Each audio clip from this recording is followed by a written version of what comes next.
if there's anything going on.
This community is the cradle of professional football.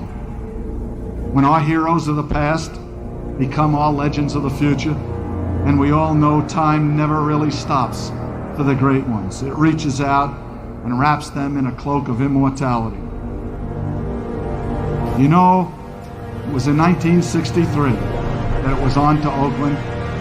I was 33 years old. I was the head coach, general manager, and I can remember attack, pressure, the vertical game, the bump and run, just win, baby, dominate, commitment to excellence, the famed silver and black, pro football's dynamic organization, take what you want, pride and poise, the reborn players, the holy roller, the miracles of George Blanda, ghost to the post, the immaculate reception, the indestructible Jim Otto, George Blanda, the greatest clutch player the game has ever known, Willie Brown, the magnificent cornerback, Gene Upshaw, the only player who played the Super Bowl as a starter in the 60s, the 70s, and the 80s, Ted Hendricks, the consummate linebacker. Fred Blitnikoff isn't with us today. He's a coach for the Raiders. 14 years, and I don't have to tell you about his artistry. And of course, the magnificent Art Shell, the giant head coach of the Raiders today. Tom Flores, a star player who coached us to 2 Super Bowls. You throw in Al Davis, and you've had as diverse a group as you could find in this world. And yet, there was a common bond. They played for the organization.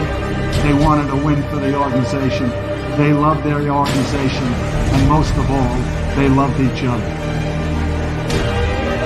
And to the people and the community in Oakland, we're proud to represent you, and we intend to hold it. I just want to say, 2 years ago, when we came to Los Angeles, I really believed that the greatness of the Raiders would be in its future. And with all the great teams we've had, I think today that this organization, this team, this coaching staff dominated so decisively that 2 things must be said. Not only, in my opinion, are you the greatest Raider team of all time, I think you're ranked with the great teams of all time that have ever played any professional sport.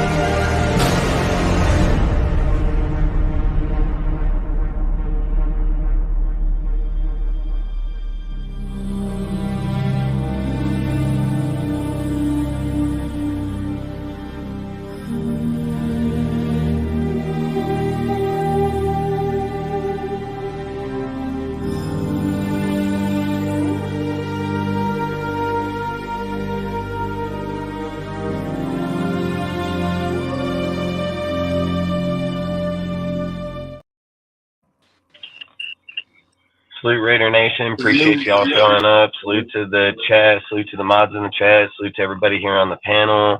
Really do appreciate everybody showing up. Got a lot of shit to talk about tonight, man. Really do like the intro that was on there. We have another intro being made right now in the process, so that'll be coming along shortly. Going to be changing around a lot of things here at DSR for the 2024 season, man. We're just going to be more dedicated to the fan base here, dude. We're not going to be with the outside drama this year at all. No other outside drama whatsoever. We are going to stay focused on the news in this thing, just like if we were damn Fox or CBS, dude. Like, so outside of that, man, like I say, we got a lot of shit to get going tonight. And outside of that, basically everybody's probably heard, if not starting to hear, that Marvin Lewis just got hired as the senior advisor special assistant to AP, which I think is a pretty damn good hire, just because of the fact that he has the NFL coaching experience as a head coach, dude, knows how to run a team, knows how to manage gameplay, knows when to call timeouts, when to make substitutions, when to challenge plays. He's gonna be a massive piece for AP going forward here. So I think, like, I would be happy of getting him as our head coach. Like, I would be happy to have Marvin Lewis as our head coach. He's a fucking great-minded guy too, and it's gonna help Patrick Graham leaves too, Dustin, he could help on the defense. Yeah, and if long story short, if he's sitting there with AP and AP to help him manage the games and be by his side to walk up and down the field and sit in the box to where AP can go to him and ask for assistance during the game, I think it's going to be massive. I mean, it's huge. So starting with you, Rudy, how do you feel about the hire? Well, it's not a bad hire. The fact that we have a very novice head coach, but it's an insurance just in case if AP screws up, then Marvin Lewis becomes de facto head coach. So it's a good insurance thing. That's what I would say. One thing I would say though is he's not an offensive mind; he's a defense mind. That's the only thing that I have a problem with, especially in the AFC West. If it was like in the AFC North, he would be a great fit. But this is all about the AFC West. We got to worry about guys like Andy Reid, who's the offensive mind. So is Sean Payton, and then of course Jim Harbaugh, if he is the becomes the Chargers head coach. He becomes that way. It's not good for the Raiders because Jim Harbaugh will outplay all our playmakers because that's just the way it is. He's a great play caller. He's done it before. The only guy he could outthrone is he could dethrone Andy Reid or Sean Payton. But I'll tell you something though.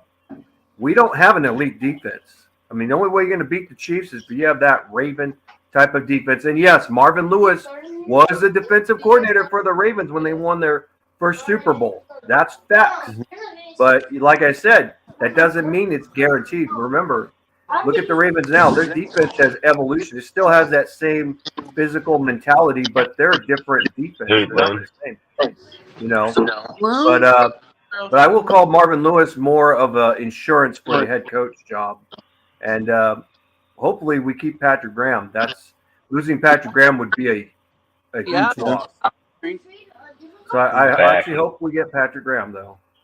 No, that's facts. I mean, Patrick Graham is going to be a massive key piece for this team going forward. Like he is most definitely one of the most key factor pieces in this team being successful going forward. And just like Loon mentioned, just like you mentioned, he was one of the pieces inside that Ravens defense when they got it. So it's like I said, that's a long time ago. It's over 23, 24 years ago. You know, a lot of things have happened between now and then. He's had a good team with the Bengals. He's had good teams where he's gone in coaching. So like I said, I mean, where was he been at? He's been over in college, hasn't he? So, I mean, he's been in college. Yeah, exactly. So he was over there with college for most of the time. So either way, how do you feel, Aaron? What do you feel about it? I feel great, bro. You already know, Dustin. We had the talk earlier. AP's getting all these older guys back like the 90s with a team that gets all these older guys to help them coach. Like I said, he's hiring all the old head coaches that lost their jobs, dude, that were good, and now he's putting them all on our team over here. I mean, if we get Cliff Kingsbury at the head or the offensive coordinator over there, I mean, that's a fucking fire-ass pickup. So, I mean, it's a lot of pieces here. A lot of people, I mean, there's a lot of people we're interviewing. There's a lot of people that are coming in. There's a lot of things we're going to talk about tonight, so I don't want to jump the gun on it. So let's just stay on topic. Let's stay on the topic. How do you feel about the hire with Marvin Lewis? And if you don't have nothing, go to AJ. I feel great. You already know how I feel about this whole deal. Dustin, we're rolling straight. You know, I've been an AP guy, so we're just going straight. Facts. AJ, how do you feel about it? And as someone who was an AP guy myself, it's like we're building up like an old school. We're building up like an old school team. We're stacking up. Hopefully, we're still gonna have like that modern offense, but we're bringing back some of like the Al Davis way in a little bit of a sense. There's like we're stacking up these older guys, like what Cortez was saying. We're stacking up these guys to help out AP and stunt his development, but we're still gonna keep that like old school mentality with the new school style of play. Like bringing Marvin Lewis with him coming from the AFC North, that's a rugged side of football. Those are like the trenches of the NFL. It's not all the glitz and glamour of somewhere like you can say like the NFC West It's hard, LA. it's hard, rugged rivalry football. You know what I'm saying? And that's what the Raiders are in a sense. We're not a flashy team, even though we're in a flashy city like Vegas. We're a flashy new stadium and likely a flashy new quarterback come April. We're still gonna have the hard nosed, rugged side to us. That's always gonna be there. That's facts. I mean, like you said, they're adding a lot of nice pieces around there. You know, there's still a lot to go. It's just like I said, it could be a good thing for a year, and it can be a dangerous thing too. Because when you start putting all these ex head coaches on here and putting them in certain areas and giving them a chance to breathe new life back into the NFL, it could also breathe new life for them to be a head coach somewhere else too by the end of this upcoming year. So I mean, I've always said use it for the best that we have at the moment, you know, and I mean getting Marvin Lewis, I think it's just more key factor for AP's growth. I mean, it's going to be a massive piece for AP going forward. There's no doubt about it. So outside of it, I mean, like I said, I think it was a great hire. I think it's a great piece. Seth, do you have anything you want to add to it? For what I've seen, it's kind of like a double-edged sword. It could go good. It could be a good pick. It might not. It's really sorry, my throat dumb. It could be like a double-edged sword. It could be a good thing we got, but with the older types of coaches, they're literally just. It's gonna be a lot harder for them to go for the modern way, I think, of football in general. So it could be a difficult thing for them, but I hope we get on. Like, yeah, I mean, I would just look at the success that Herm Edwards and him had over in Arizona, like to gauge on where his last success came from. You know what I mean? So that's all I would say. When you start being out, people start to tend to fall back to people's names, and I get it. People have success, and some people leave and come back and are still successful. There's no doubt in that, you know. But Yeah. if they're not over in Arizona State, just winning every damn game, having Herm Edwards, fucking all these dudes that are NFL coaches and head coaches on the team, it'd probably just give you an idea where to see. Like I said, I think Lewis right now is just more of the idea to help AP's growth within the NFL. So whenever he needs to ask questions or needs things answered, like I said about the timeouts, challenging player substitution, things like that, they have Coughlin over here. I guess he's one that's helping them assemble. Having them assemble the fucking staff together with everybody. So, I mean, they got different guys from different parts doing all kinds of different things here at the moment. So it's just like I said, you got all kind of head coaches moving around inside here. It's just, it looks good right now because it's just right out of the end of the season. You got rid of Josh, you got rid of all that shit. You know, you're going to be changing a lot of personnel, coaches, and so on.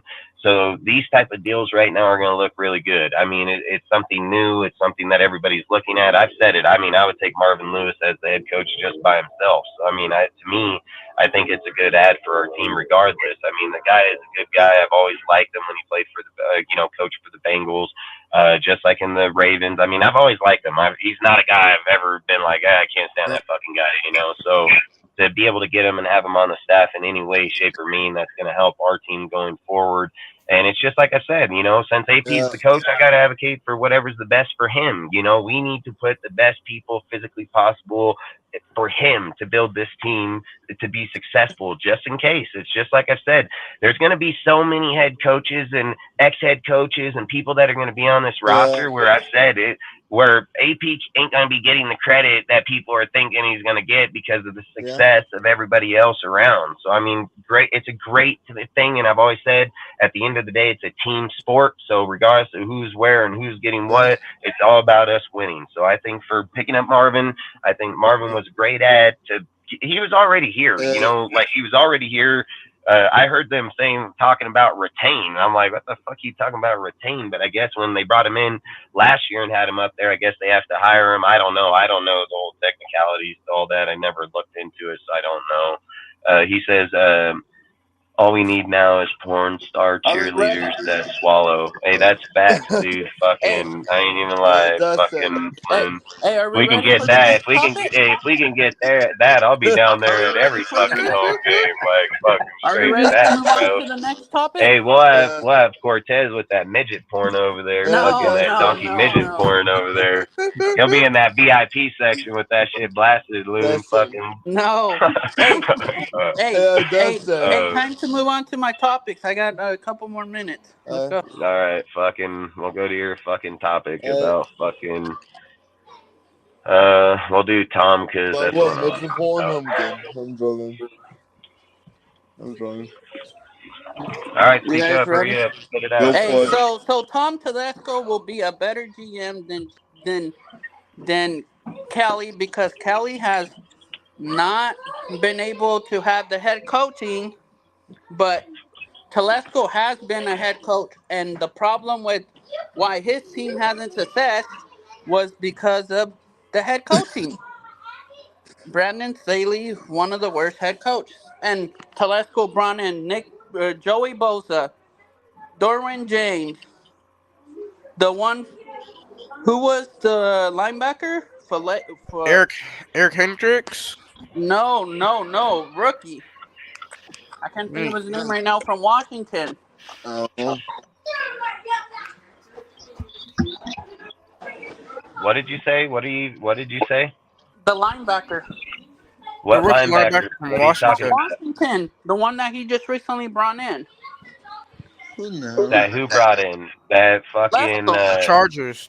Oh, that's the second round dude I told you Yeah. about. Fucking that dude Tua or whatever Oh, his Tufa, name is. Zion.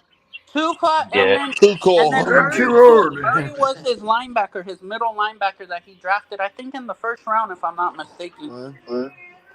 Yeah, he's had Slater, dude. I mean, he's got a fucking Raiders, plethora of fucking picks there, dude. Derwin James, and fucking Kelly Samuels, has dude. not did no drafting. He might have been with the Bears, but he was like a director of scouting. Say that last part. You were cutting in and out. I said he was a director of scouting or something, wasn't he? Before he became our assistant GM. Before, oh, Kelly. Yeah, Yeah, he was underneath this. He was underneath the guy. Look, so that's the whole thing about Kelly, Dobbs, yeah, and Tom. All right, Tom. If we're putting them all three together, Tom is easily the highest successful GM out of all of them. He has the best success. I mean, he's drafted and worked the free agency well. It's just the head coaching in San Diego's just been straight fucking garbage. They've been statistically put on paper as one of the best built teams in all of the NFL without the production behind it. So if you're looking at what he's looked at, his development, his scouting, his progression with people, like he hits it out of the park all the time, man. I mean, and look at their whole roster damn near over there. They got superstars all over that damn place. So it's Yeah. not like they're lacking player talent. It's just that they're lacking coaching. When you look at Dobbs, I mean, Dobbs is one of my favorite people. Like I said, he comes from a very prominent link tree dude. I mean, he is really, really damn good. I like Dobbs a lot. He was my number one candidate until Tom came available, because I believe listen, man, if we can retain 2-3 of these dudes, man, and we can go get Tom, put him as the GM, so he's the one drafting and looking after the players. Then you got Dobbs in put him above him, because you can put him in the advisor position above him, which would just oversee, but he wouldn't have the control that Tom would have. So I wouldn't have a problem with Dobbs being there. And then you can put Kelly back in the assistant GM spot, unless he wants to go somewhere else. Salute, Ben. Appreciate you, bro. So unless he wants to go somewhere else, I think it would help a lot. I mean, listen, getting 3 of those type of GMs on our team at one time, that's very unlikely. But the more and more that you start thinking about it, there's not a lot of places around the NFL right now looking for GMs either. So they're slimming down on that too. So don't get me wrong, it can most definitely be possible that we can probably land all 3 of these guys, or 2 out of the 3 for sure. So for me, like I said, if we can get Tom, I would take Tom 100% as the main GM that's going to do the drafting, scouting. I like him a lot. I've said it. He's got great, phenomenal talent when it comes to that stuff. He's got great vision. If we can get Dodds over fucking Kelly, I would do it in a heartbeat. Like, I don't care. I'd kick Kelly to the curb. Kelly don't stand anywhere close to these guys' sheet when it comes to those type of things. So I think when you're looking at our team going forward with the people that are here right now on the roster, I mean, I think that would be Dodds and frickin' Tom would be just the fire fucking GM duo we can get. I mean, we would be probably shit house hot in the NFL. There's no doubt. Salute, Robert. Appreciate you, bro. But I mean, like I said, if we're out of 2 out of these 3, Tom, Dodds, and Kelly, and we end up with any mixture of them, I'll be all right with it. I don't think it really matters if it's Tom and Kelly, Dodds and Kelly and Dodds, or frickin' Tom and Kelly, Tom and Dodds. You know what I mean? At that point, I think it's just you're just throwing a lot of people around. But for me, if I can pick, I'm 100% going Tom and Dodds. That's my pick right there, 100%, because boy, we would have probably the best ass GM tandem in the NFL. I mean, I would put hardcore money on it. That's some fucking damn good evaluation right there. So, but Rudy, how do you feel? What do you think about it, man? Well, from hearing about it as a talent evaluator, it wouldn't be a bad move because what he did with the Chargers. And GMs aren't coaches mainly, but they do. But the best thing you want in a GM is you want a guy who will get the right people, draft, scout, everything. So, you know, I think that it wouldn't be a bad move to get him. You know, it's not a bad move. I wouldn't have any objections to it. I mean, we do need to add more key players in the draft. And hold on, man. Hold on. So we can probably just automatically, I don't mean to cut you off, but with the reports coming out that fucking Harbaugh is most likely going to take the Chargers fucking job now, I mean, Dobbs is probably going to go over there. He's already been interviewed for the GM for the Chargers and so on. So I would just say realistically, it would probably peg him there. But there has been reports that they're not trying to link the two together, which I call bullshit. But long story short, he can probably end up over there. But you can keep going. I didn't mean to cut you off. Yeah. I was just saying, like, I hope that Dodds would stay with us and go with fucking Tom if that's the case. Worst case, it's going to be Kelly and Tom, and Dodds ends up in the Chargers. So, yeah, Dobbs is gone. Then it would be a good idea to get Telesco. I mean, that would be a good. Wouldn't be a bad move at all. We need a guy that'll scout. I mean, I'll be honest with you. Even with past GMs like Mike Mayock and even Dave Ziegler, they weren't bad GMs in scouting and all that. It was just with Mayock, he was just the yes man, and Ziegler was supposed to be the main guy, and he wasn't. You know, he decided to be like a 50-50 partner with Josh McDaniels, which, truth, he had more power than him, but he didn't overpower him. So that's why both their dumbasses were fired. But they were good at getting the right people. They just didn't know how to utilize what they got. That was the problem. And I just hope we don't repeat history again with that. Yeah. But like I said, Mayock was a yes man to Gruden, which wasn't a bad thing, in my opinion. But it was the McDaniels era. It was bad news. The only thing is, though, if Jim Harbaugh really is there, it's going to be very critical because we're going to have to build up more, and the Chargers don't have to build up as much. You got a head coach that's well known and knows how to call play and everything else, and we don't even know who our offensive coordinator is going to be because the offensive coordinator is going to call the plays, not AP. AP does not know how to call plays on offense. He's just a linebacker coach, So he needs to find the right play caller on the offensive coordinator, and maybe Tom Telesco might be able to be the guy to help find the right offensive coordinator. I don't know. We'll have to see. I was sitting there thinking, what's Cliff Kingsbury's record against Jim in fucking college? That's what I'd go look up real quick. Like, how good did fucking Cliff Kingsbury do against fucking Jim, or if they even played each other when they were in college? Because, like I said, with that spread, man, I mean, it can be a whole different ball game. But Jim, like I said, Jim, dude, I've said, don't be surprised if fucking Jesse Minster ends up in the Chargers with as his DC. I mean, like I said, that's going to be insane. I wanted him here, and then you're going to tell me he's going to go over there with that team. That'd just be fucking insane. Yeah. But I'm hoping to God he stays at Michigan now. Like, I don't want him going over there. Fuck that. He can stay his ass in Michigan, sit there, fucking keep calling plays over there now. But outside of it, I mean, like I said, it's going to be a fucking scary deal here. But again, the way that this whole roster is being put together, man, all these guys, we're going to have a pretty damn good roster. So I get Harbaugh got a good roster, good staff, because that's what he does everywhere he goes. He puts the best together. That's just who he is.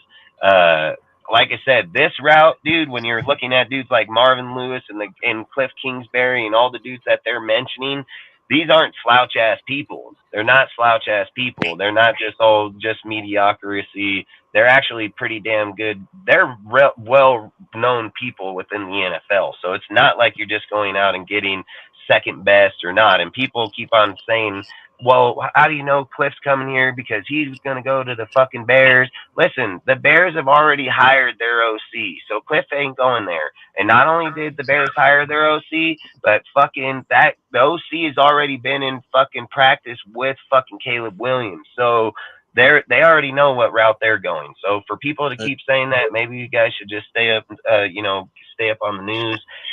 Otherwise, I don't know why they keep saying that shit. And it's not in here. It's just in my Instagram. I keep watching pop up. But long story short is they already know, they already have their guy. So he's not going there. And he's been linked here with AP the whole entire time.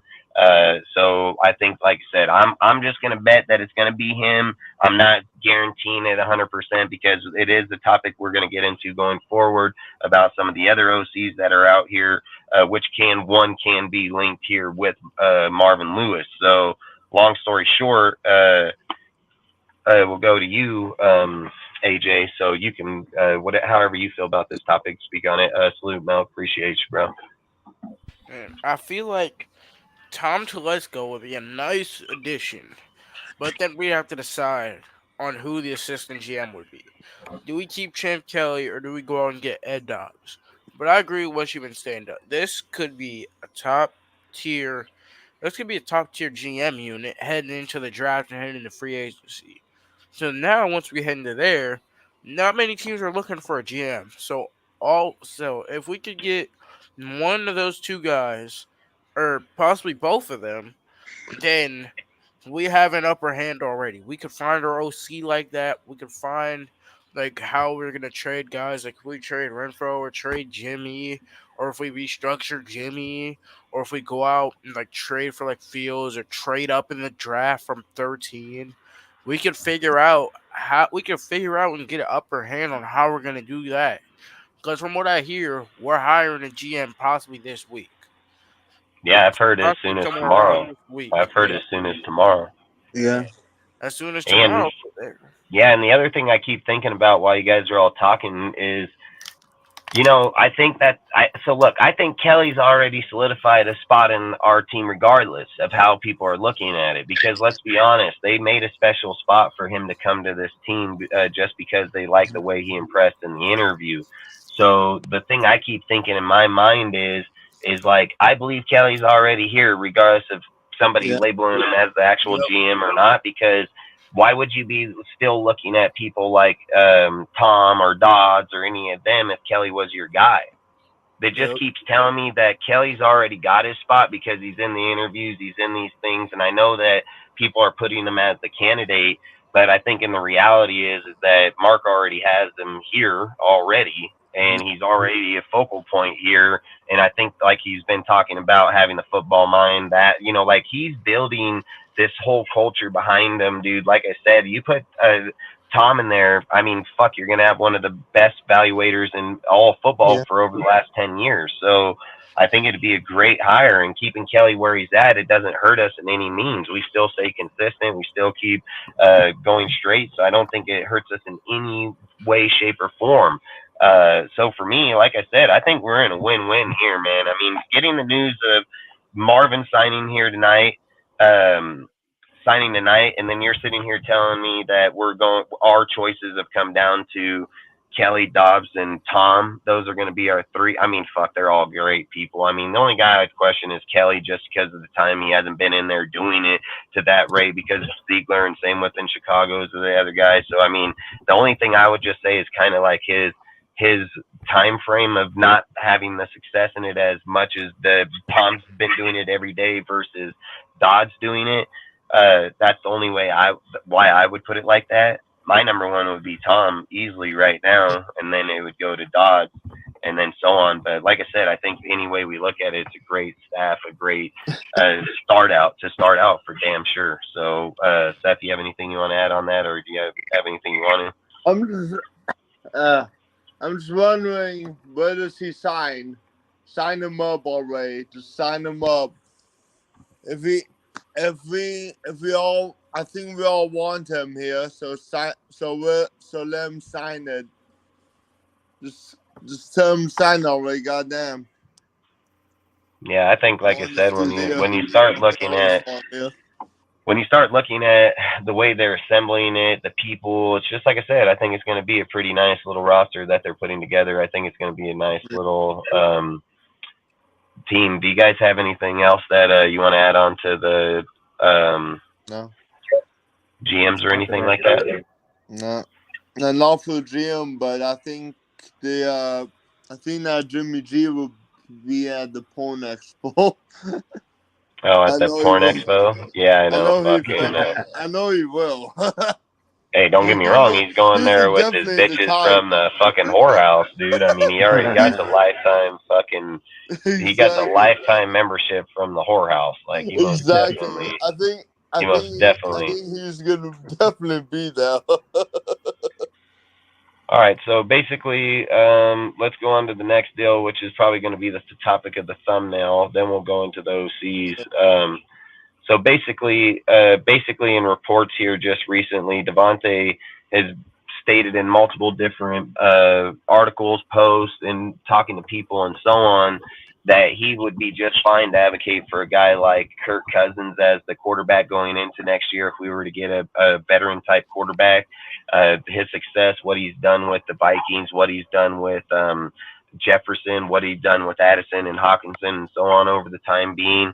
And not only has he advocated for Kirk in that role, he's also advocated that he hasn't watched very many quarterbacks in the NFL or in college this year, but he has paid attention to Jayden, that he really does like Jayden. He likes the attributes that he brings. He likes the type of player he is, how he thinks, what he does on the field. So basically sitting here thinking to me is, well, a few things. One, why would you advocate other quarterbacks if you thought AOC was a good enough quarterback to be the starting quarterback? I don't think a guy of Davonta Adams' stature would be out there talking about Kirk and be talking about Jayden if he thought AOC was the quarterback, because I couldn't see him doing that if Derek Carr was the quarterback. Just couldn't see that happening. So basically now it makes me start thinking is, the Jets have already said massively that they want Davonta. They basically said that there's nothing going to stop them to try to trade for Davonta. And I've thought about it too. Davonta has advocated that he wants to be a Raider the whole time. He don't want to go anywhere, and I strongly believe that. But I also strongly believe it's only as far as the quarterback position too. So basically, what I'm thinking is like, I think what Davonta is trying to get to is like hint.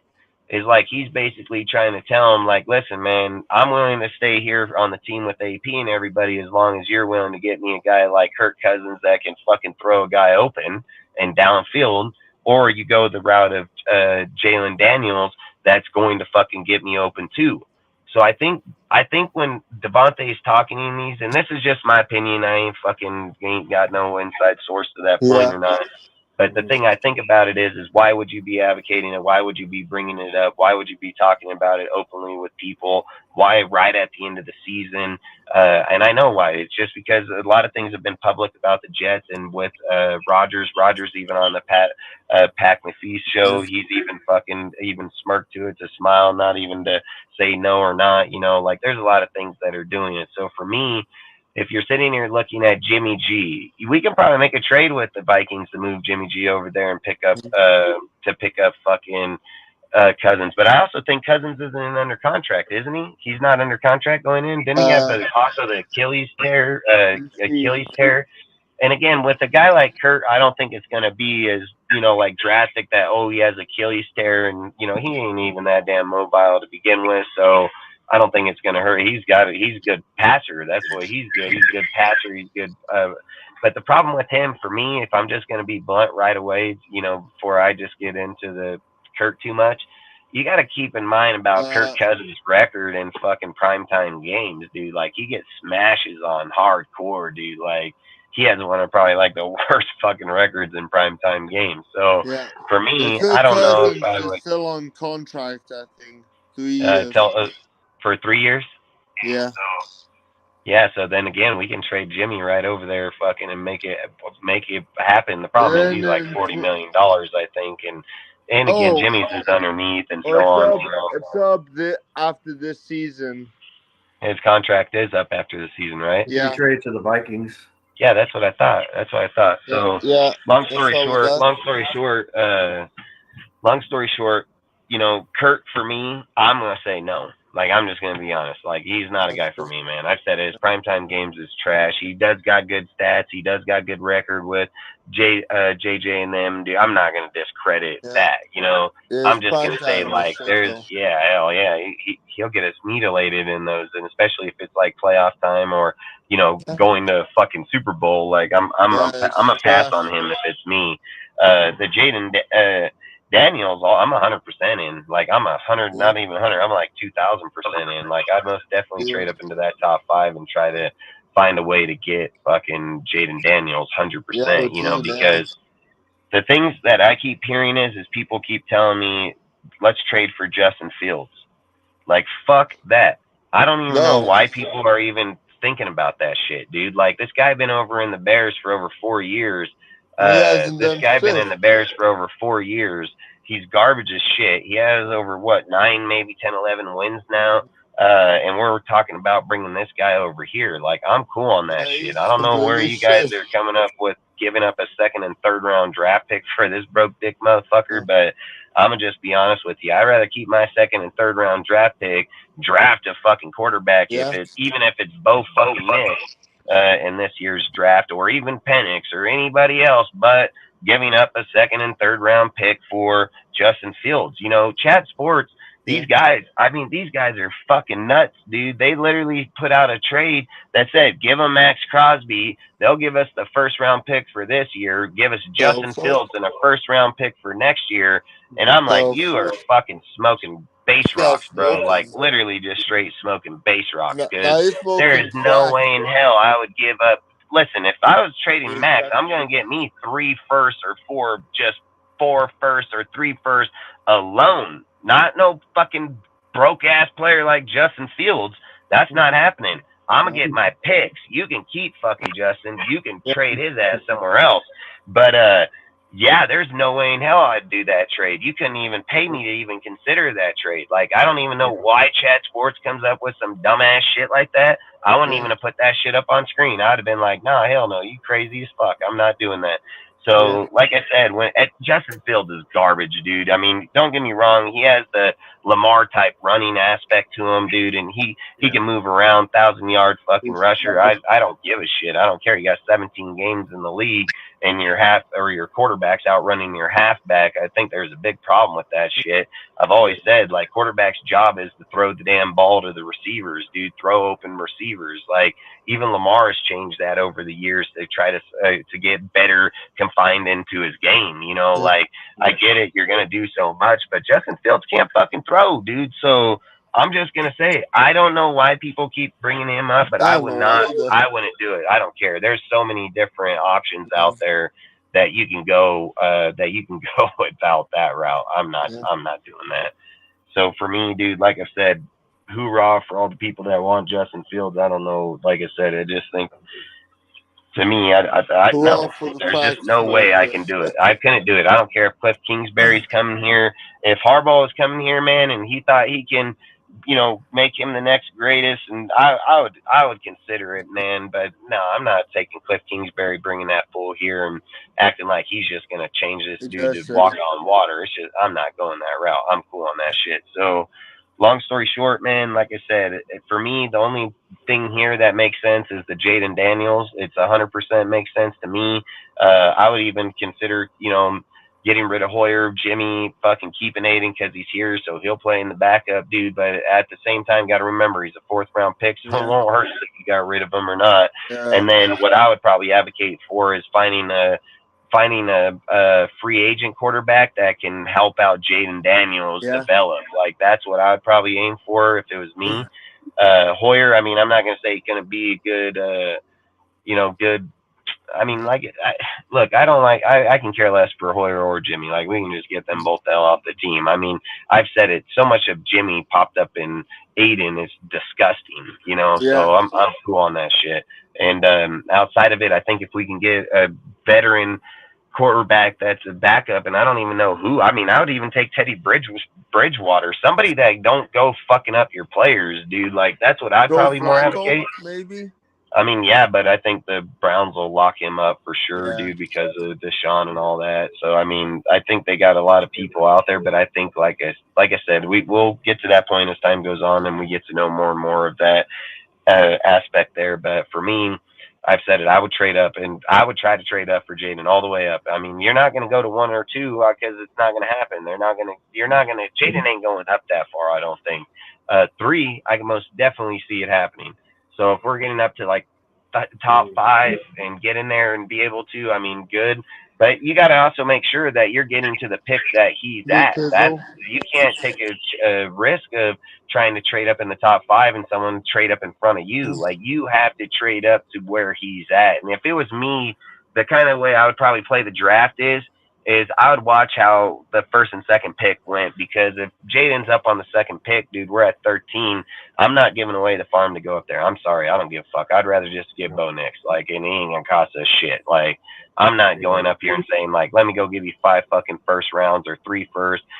Salute, Pizzle, appreciate you. When there's no guarantee. Listen, they did this shit with Lance and fucking, what's his name, fucking up there at, the Jets. I can't remember his name right now. Fucking Zach, but I can't remember his. Zach Wilson.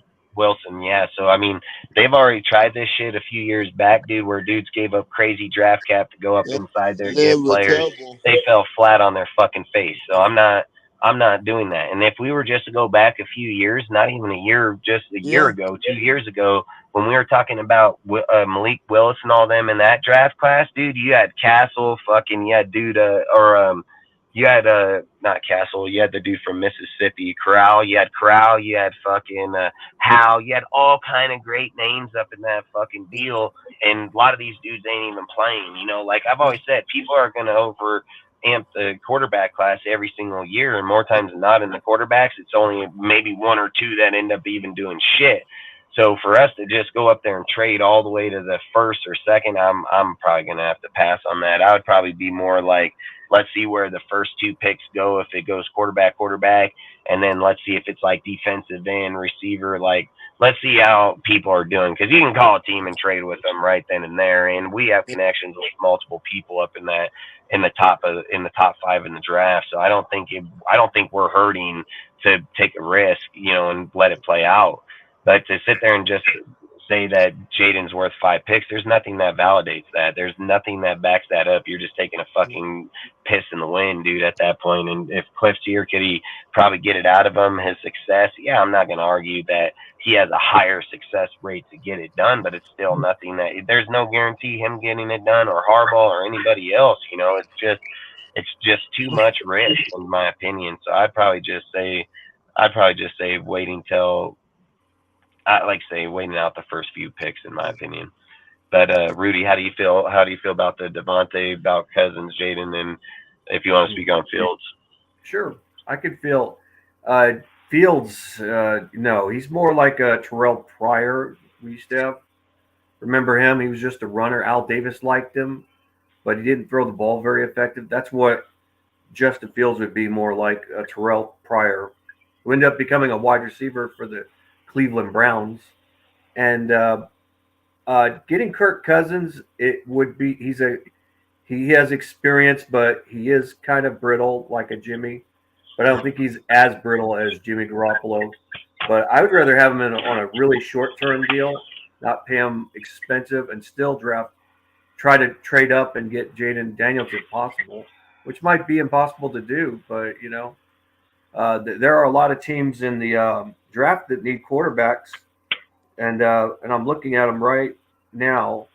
I don't think Chicago is going to walk away from Justin Fields. I think they're going to get Marvin Lewis, but Washington could look for a quarterback, and some people may say maybe not.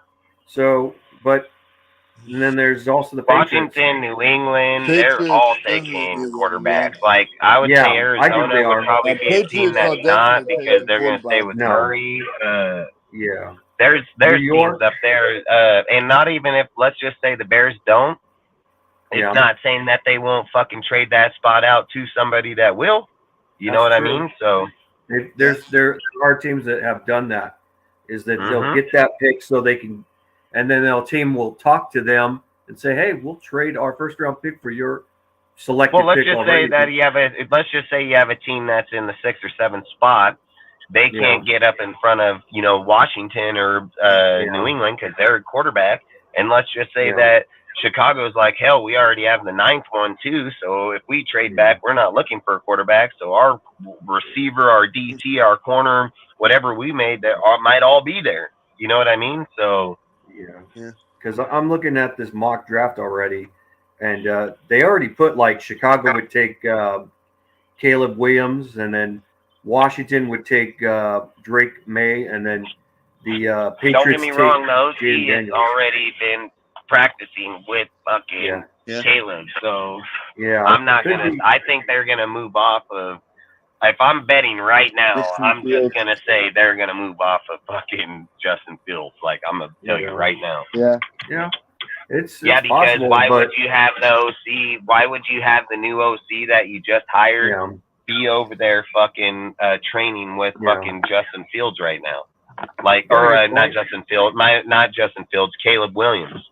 And if he's over there training with Caleb Williams, tells me they're taking Caleb fucking Williams because. So look. Okay, I'm not gonna imply that that's 100%. What he can be doing is training with them to see like, is he worth getting? Like that's what he can be doing. But if you have your team dedicated already into that guy doing that, I'm just saying that the writing's pretty much on the wall, just like it was been with AP from the whole deal. Like, I'm pretty sure, why wouldn't they take him? And look, here's worst case scenario. Isn't Justin Fields in his 5th year? And look, I don't know if you'd even want to do this. So I don't even know if you'd want to do that. I don't know if you'd want to draft Caleb, fucking play him against fucking Fields. But the only way I would do that is if Fields is in his 5th year option and they can tag him on the 5th year option. That's the only way I would do it, because then the organization doesn't lose. What happens? One, if Justin Fields comes on, you can trade him regardless. Your intention is to trade him at the end regardless. Your just value is going to be up higher because you're going to want to play Caleb. Like that's what you're going to want Caleb. But I don't know if that can bite you in your ass on that deal, because let's say you get him on the 5th year option, keep him, he goes good, and then you're stuck with him and Caleb. Then you're going to trade him. People ain't going to want, because they're going to be like, you got Caleb. You're forced to trade him. So if it was me, I'd probably look to advocate to trade him before the draft if you're going for Caleb, if I'm just being honest. Because thinking about it, you're going to fuck yourself doing that. But Marvin Harrison I'm gonna go. Jr. though is the best. All right, man. Okay. Late. Yeah, I was gonna say Marvin Harrison Jr. is the best wide receiver, and I would think it would be logical for Chicago to go after the best receiver, because they don't have good receivers right now. Their receivers all suck. And yeah, but you got to also think. So look at it like this, right? The Bears have the first pick and the 9th pick. Even if they don't get Marvin Harris Jr., fucking Rome Doomsday is a fucking lethal motherfucker, dude. Like he's probably I've heard teams would he's a bad boy motherfucker right there. But he could be taken by the Chargers or Tennessee. They're not taking. Yeah, they're not going to take 2 fucking wide receivers in the top 10. That's not happening. They're not. There's not going to be 2. There's going to be. You're going to have. Pretty hot, though. Your quarterback's going to be at least 3, probably at least 3 quarterbacks within that first fucking 5. Then you got DT, corner, fucking receiver, offensive lineman. I can't see it. I can't see it just being fucking both dudes. And they got the 9th pick. If you're talking about 4 dudes, 4 quarterbacks, a receiver, DT, corner, they'll have it. Yeah. They'll have it. Don't a lot of good receivers in the draft. Don't the Bears outside the first round? But I'll say this: what the Raiders could do, though, is they could trade up their 2nd round pick and get and try. And I think Bo Nix could still be in the 2nd round. They trade up and get him. Yeah, facts. Either 2nd or late 1st. Yeah, late 1st or trade up for first pick 2. Yeah. There's a lot of ways. I mean, I've seen a Raider, someone on Instagram made a pretty interesting deal where he traded down and got. It wasn't Bo Nix. It was a little bit quarterback a little higher than him. Then he went defensive line, and it was it wasn't a bad looking mock draft, but could be possible the Raiders could down. Well, you know what? I think that might have been one of mine. I'm not sure. I want to be careful not to go too far, but yeah. But anything can happen in the draft, though.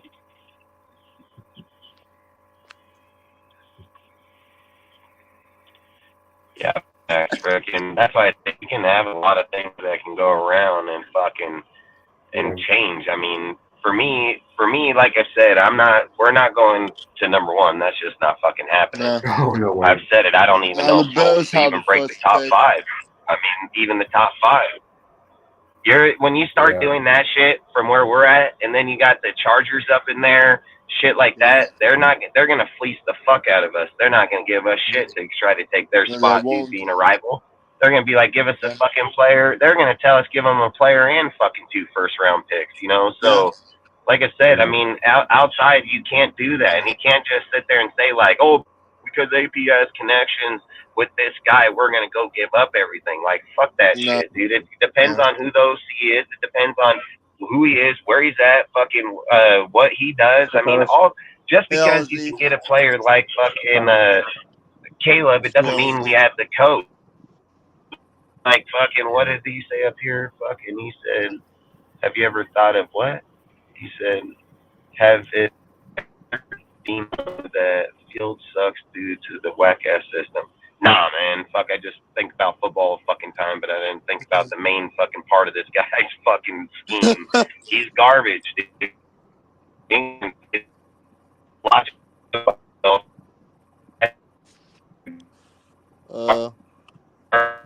Ash.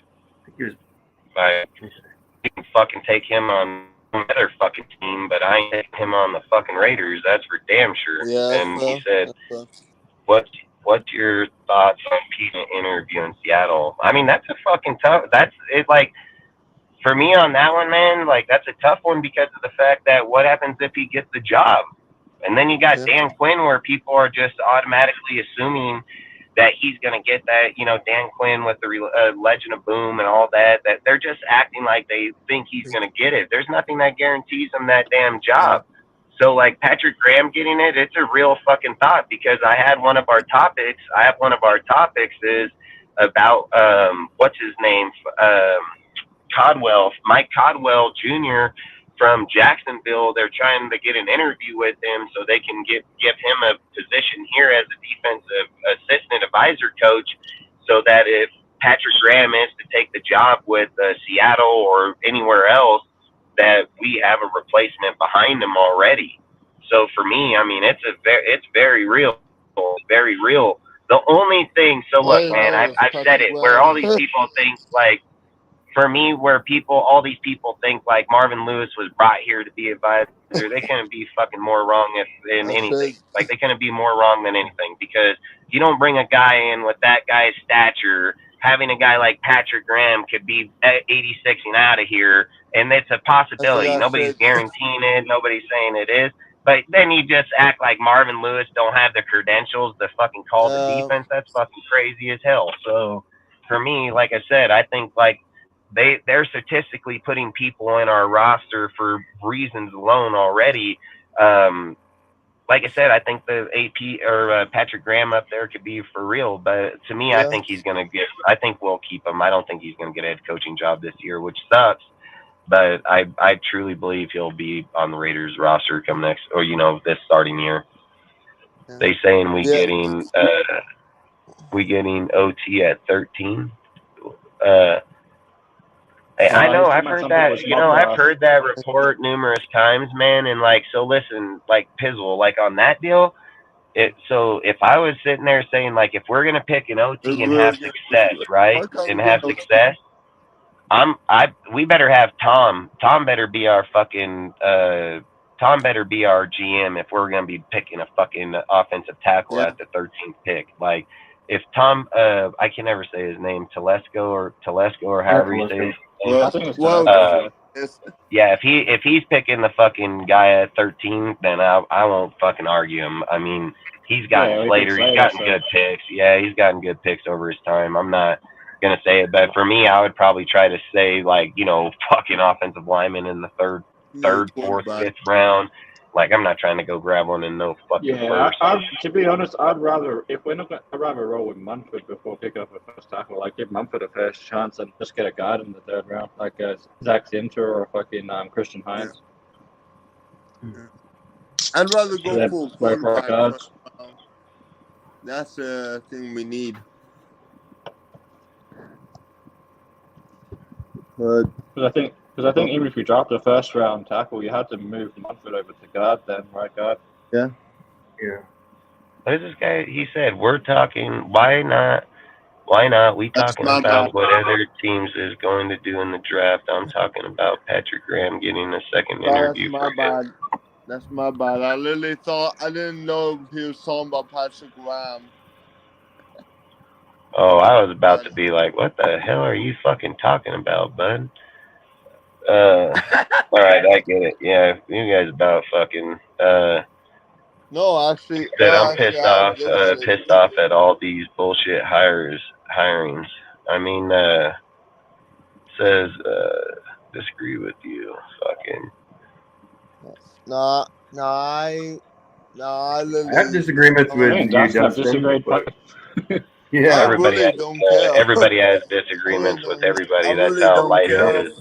About disagreeing or not, I appreciate everyone's opinion. It's hard to disagree with people if you talk facts on football. See, there's a difference. See, when you get disagreements is when you got people talking bullshit and then they fucking go against it. So it's harder to have agreements when people talk bullshit. But when people talk facts, it's harder to disagree against facts. Fucking dumbass. You wanna know, son? I'm the type of person who would respect someone's opinion, even though it's complete bullshit. So. Yeah, I just think, like I said, fucking for where we're at with, does Ozzy, you want to add to this for the Davonta, Kirk Cousins, Jayden, or Justin Fields? Well, I think I can't remember which live it was, but we did a live a while back, and I said if we're going to go after any free agent quarterback, the only one I really want is Kirk Cousins because he's the probably the top free agent quarterback out there. But I'm all in, as you know, I'm all in on Jayden Daniels. Like Jayden Daniels has been my guy since last year, before we even picked up Aiden O'Connell. So, so for me, I'm definitely all in on Jayden Daniels. Like that's my guy. He's a guy I've wanted for a long time now, 2 years almost. So. I definitely go with Jayden Daniels over anybody. So I feel like when you have a rookie quarterback, though, as well, it's a lot cheaper. You can build the team around him. I'd rather spend money on corner and tackle and free agency than quarterback. Yeah. Jayden Daniels, he's a good scrambler and he does have a strong arm. I'd rather take him over Kirk Cousins. That's true. Kirk Cousins is a right now guy, but he's also I could be He's out also a of the pocket league passer right too. now too. Yeah, and he's a pocket passer. Well, there's nothing wrong with pocket. That's why I say I don't think his injury would affect him as much because of the fact that he had an He's a pocket ACL passer. tear. Yeah, exactly. So that's why I was saying I don't think it would affect him too much. You I have would no just have doubt to. that if we really want to like win now, you'd probably get Cousins and Jayden Daniels. Like you'd probably figure out a way to do that. That's So true. then you have Cousins right now, then you'd sit Jayden Daniels behind Cousins for a year, like Mahomes behind Alex Smith for a year. Like that's how you do it.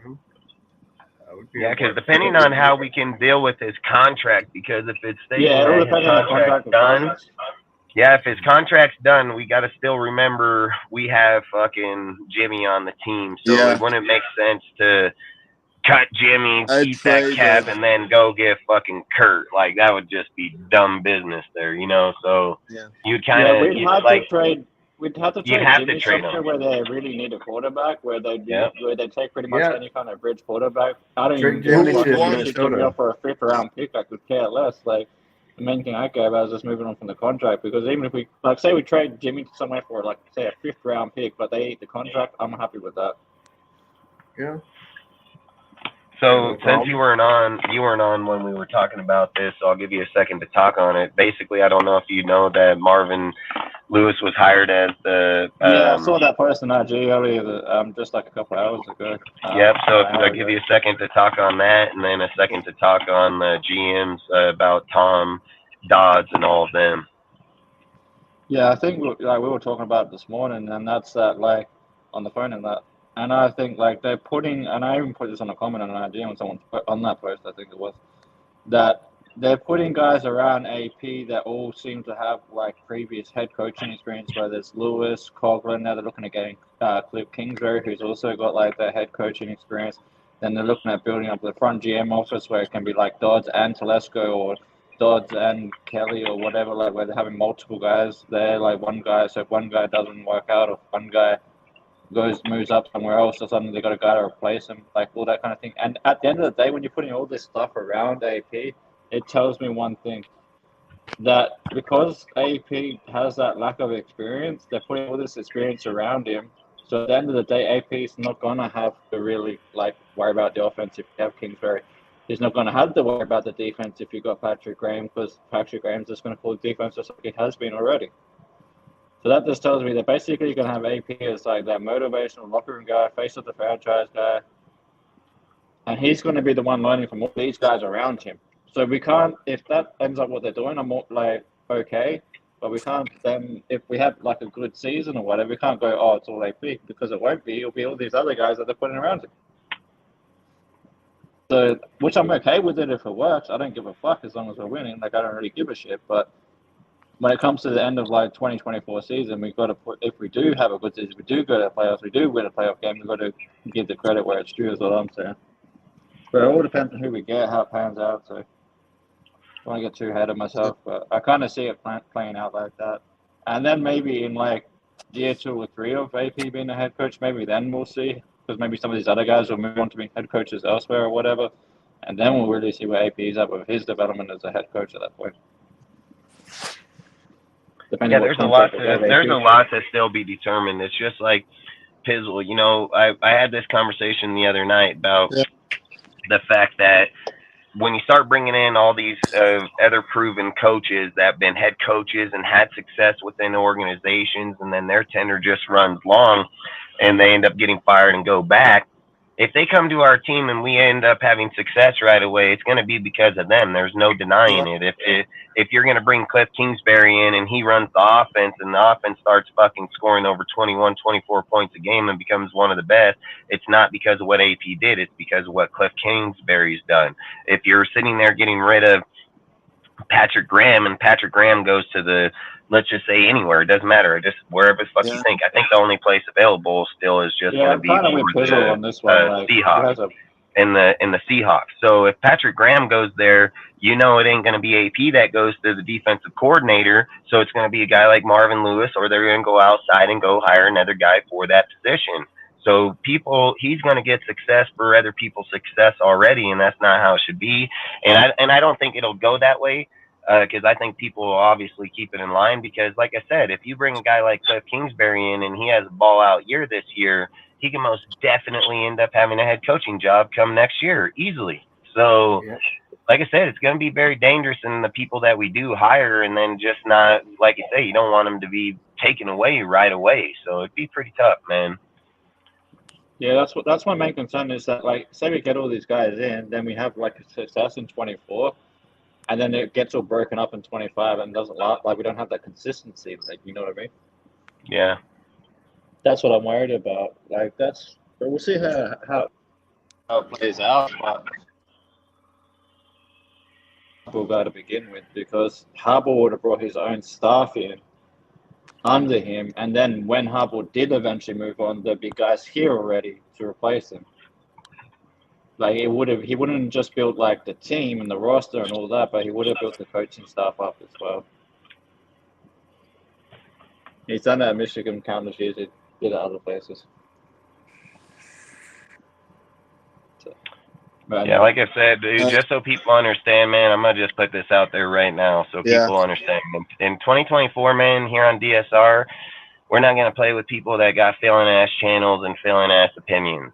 If people sit here, if they want to go take my track record, the only fucking thing I've ever missed on was the Harbaugh deal, just because I wanted Harbaugh. I already knew AP was going to be it, but I chose Harbaugh. That's my motherfucking deal. So outside of that, I haven't fucking missed on shit.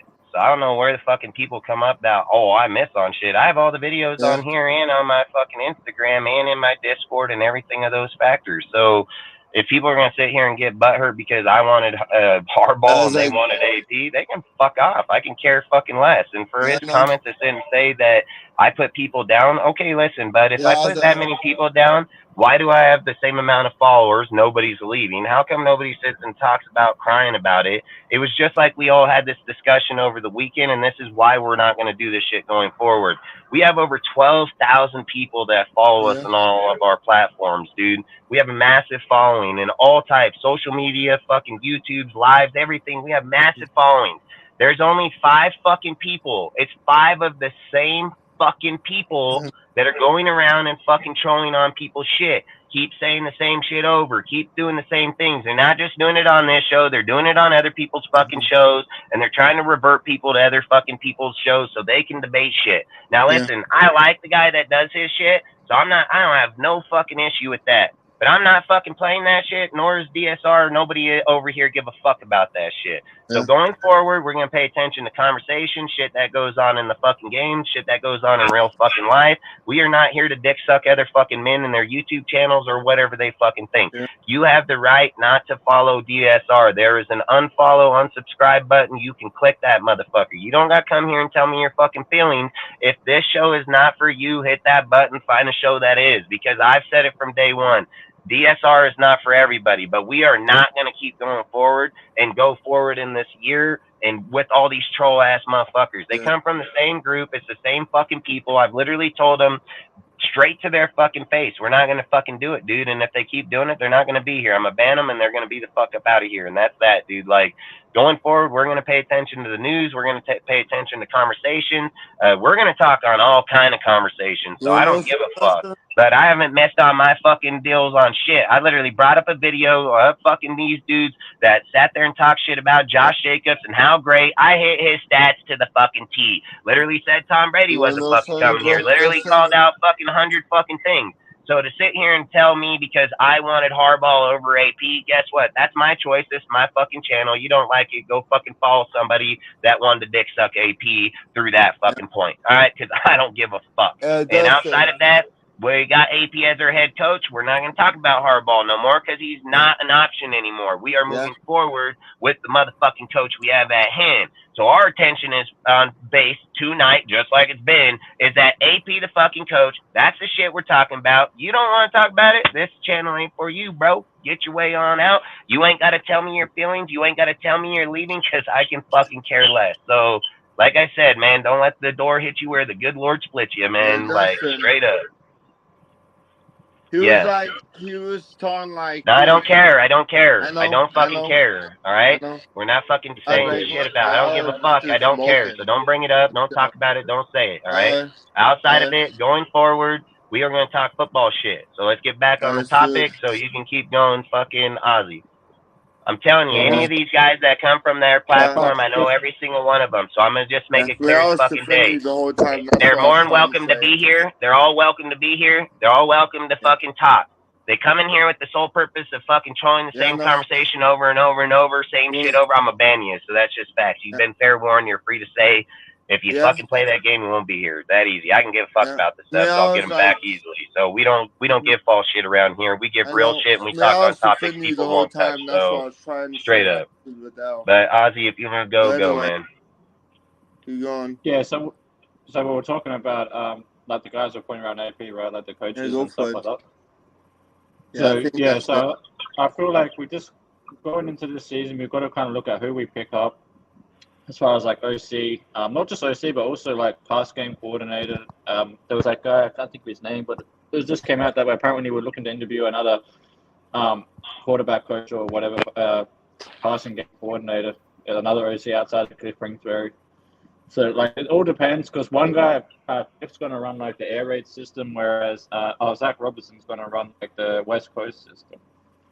And I feel like that's really, it has to be one of those two systems. And I think a big reason why Josh McDaniels' Perkins system doesn't really fit in with the Raiders is because, one, if you go air raid, that's pretty much like competing almost with fucking, like running, what do you call it, like the Cardinals system, like what Cliff ran over there. So we can, but if we do that, we definitely need a better quarterback. Like we definitely need a guy like a Mahomes style, scrambling style quarterback. If we're going to run like a Cliff Kingsbury system. The only other system I can see working over here is the same system we run in the Gruden, which is the West Coast system, which Zach Robertson is a thingy from Sean McVay, and as we know, Sean McVay comes from Gruden, so like it's the same system as what Gruden ran basically.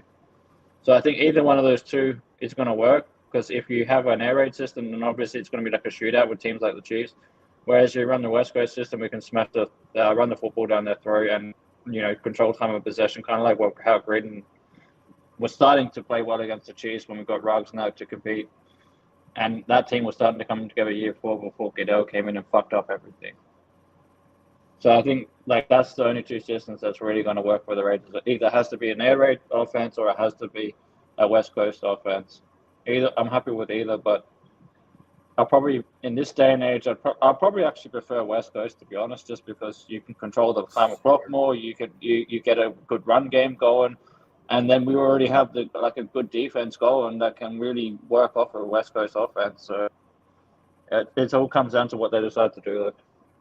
And the West Coast is the most dominant right now in football, so it's I mean it'd probably be the smarter choice to go, because if people know the history about when Cliff came in here, and then you had Sean and you had Kyle, it was actually between those guys that they thought was going to end up changing the NFL and the direction that they were going to go, and it ended up being the Kyle McVay way instead of going the Cliff Kingsbury way. And I think the only reason Cliff still didn't work was just because they had Kyler. He's just too small. I've even said, dude, if you were to bring Cliff here and put him as the OC, he may still run with AOC. AOC, he is 6'3", dude. He's a big guy. He sees right over the line, no problem.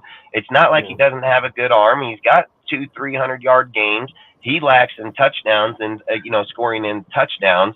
But when you have a good offensive coordinator, he schemes plays to open up players to score touchdowns. So, like I said, where people are sitting here implying like, hey, we're going to go after a quarterback, this, that, we may not even think about going after one, because if Cliff comes here, he might see Jayden a whole different way than what we're seeing, and don't get me wrong. I mean, that's why I've said I want to get the OC sooner than later, because they're going to be the one to evaluate the team a lot faster than we can, so.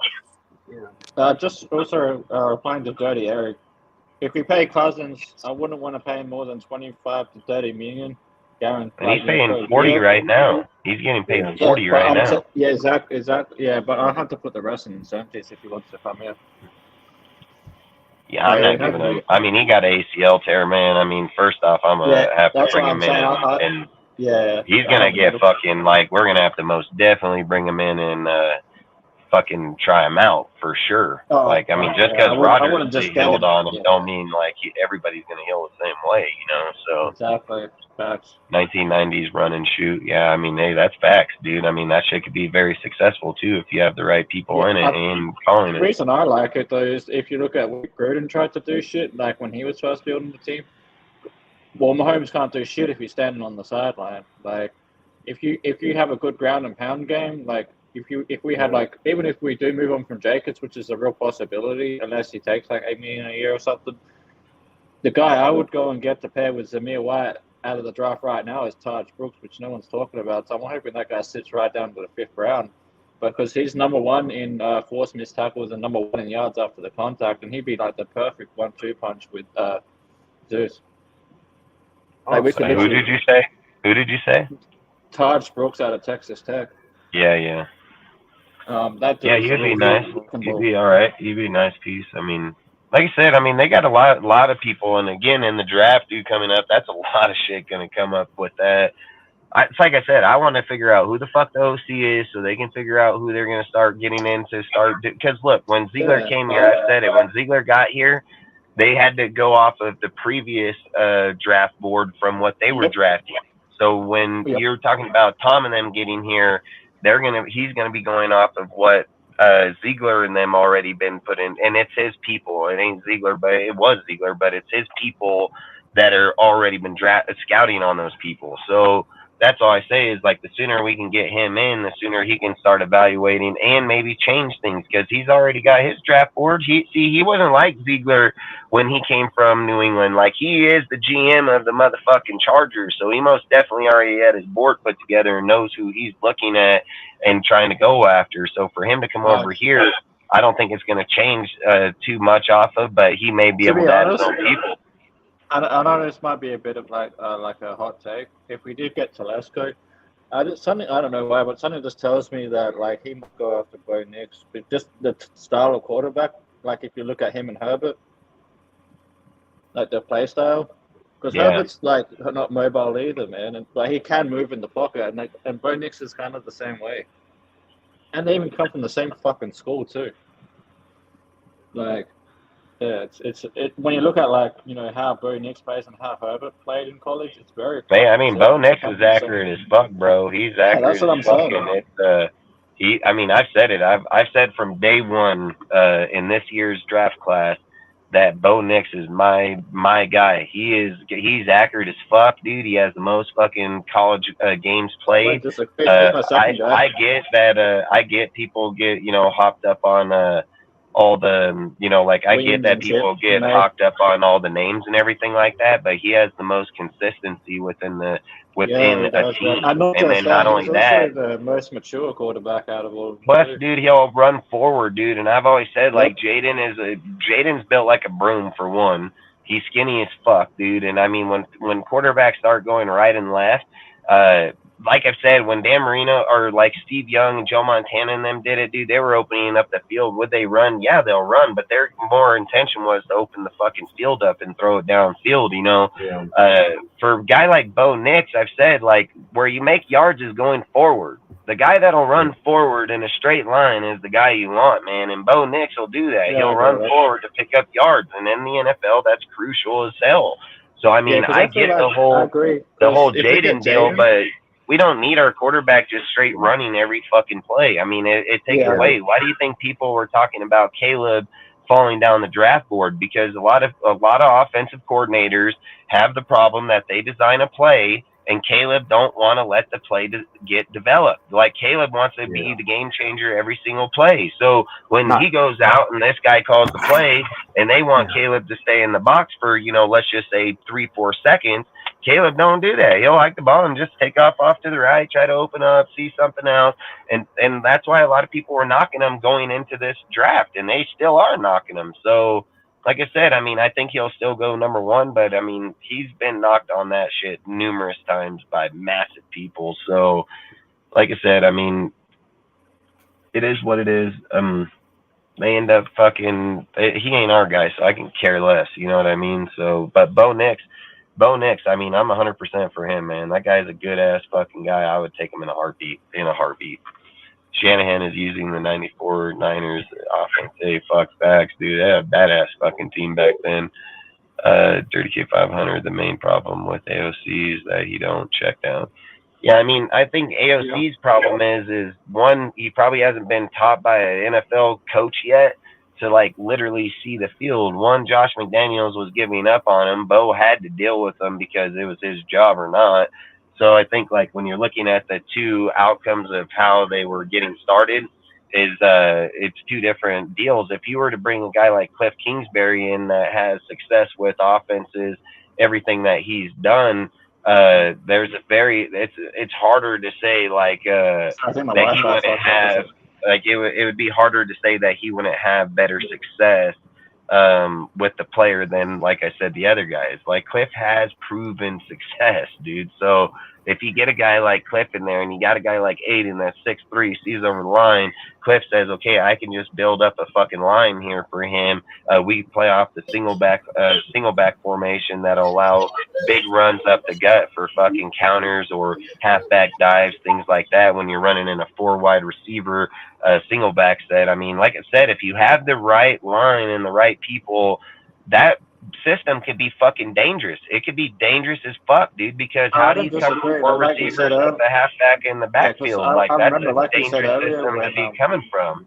But the yeah, problem is it has to be successful at every level. It doesn't it like the West Coast doesn't have to be successful at every level. It doesn't have to be successful at every level because of the fact that because of the fact that you have so many options in there. Like in here you're gonna have dudes downfield in the inside, but the problem is it's designated one way or the other. You know, like that's the problem. Where the West Coast isn't, it can go either way at any given time. So, like I said, it's gonna take a unique group.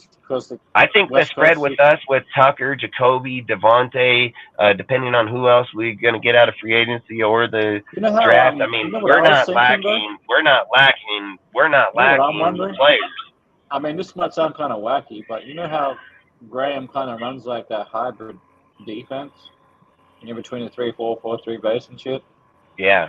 I'm just wondering. He runs a multi. Yeah, like a multi defense. Yeah. So what if someone was to take like the best aspects of the West Coast system, like which is like the smash mouth, run the ball down, play action, kind of mix that in with a bit of Cliff Kingsbury's like air raid and create like a new system out of that. I mean, that's something I would fucking look at doing if I had the right coaching staff to pull it off. I'm just thinking like outside the box here a little bit, but because then you're creating something entirely different that other fucking coaches are going to be like, what the fuck? What system are they running? They're running the West Coast? Are they running the fucking air raid? What are they fucking running over there? You know what I mean? It's going to fucking make other coaches have to think twice about how to defend against it. Like, I mean, our team is more set up for the West Coast right now. It is. Players that we have, we're more West Coast set right now. But I mean, don't get me wrong. When you're looking at the names on the roster, you can most definitely go to the air raid easily. You can most definitely. But the reason I say is like our most success to me has come through the West Coast, whether it's back in the early 2000s with Rich Gannon where we had Gruden the first time, or when we had Gruden the last time. Well, I mean, that's what Al and them made. I mean, Bill Walsh and all them. I mean, that's what Al had his hand in the West Coast, dude. So I mean. Yep. Absolutely. Like I said, it's probably been something that we've been, but we have swapped back and forth. I mean, we haven't just been West Coast our whole time. No, we haven't. And we've done other shit. But what I'm saying is that's why I feel like with the players we have, we could almost run like a hybrid kind of mixture of West Coast and air raid if we wanted to, like take some of the best players out of each fucking book, you know what I mean? Yeah. So to speak. Yeah, that's what I'm just saying. Like, we can still do smash mouth football with our running backs and still have fun like some of Kingsbury's best players in there for the air raid system when we can switch out to like a like 5 wide and shit. So there was basically this is another Aaron's topic, but we're gonna intertwine it with all of them. So basically, right now they basically have Zach Robinson, fucking Dan, Patrick, is it, or Pitcher, Dan Pitcher from Yo, fucking yo, what's up? the Ready? Bengals just popped up. He just popped up, and Hey, they're trying to put him as an interview He's in looking here for tomorrow OC. night. So they want to bring him tomorrow night to yep. interview him, and then Tomorrow they'll night. have him in. What does the Bengals run? Because I'm still learning that. He's shit, gonna like, be on the OC. Yeah, but I'm saying what system No, does he run? they want to hire him as the in-house OC for the Bengals, but he has offers already lined up. Like I said, he's going to talk with the Patriots tomorrow. He's going to get flown in to us the following night, and then he No, has no, no. a Tomorrow night interview. he's flying in. So what I'm asking though is what No, what because he's system going to does interview Pitcher with run? the Patriots tomorrow. It's the following day. What system does Pitcher run at the Bengals? What's Say offensive again. system? I was asking what offensive system does he run? Well, he's under what's his name, Zach fucking So Zach West Coast. Taylor. Zach yeah, Taylor. He Zach runs Taylor, and then McVay's he's been under offense. Bill or Brian Callahan. He's been So there. West Coast. So Yeah. Dan's been there for 8 years. He's been there the last 8 years, and assistants and so on. And then you have fucking Zach and them. They've only been there since 19. So Gotcha. he's actually been there longer than both of them. Yeah, So he'd be depending even on better for the West Coast than if we were a West Coast. well, the problem I have with him and Zach, right? So like these are the problems I have with both of them, and then like so like basically if so like let's say that Cliff Kingsbury is for real, like he's a real option, right? And we're sitting here and we're looking at Zach, and then we're looking at Dan. The whole problem I have is one, Zach's never even called plays ever, not one time. But the problem is the link tree that he comes from is very successful. So he can most definitely have success not calling plays because it may be his turn to call plays.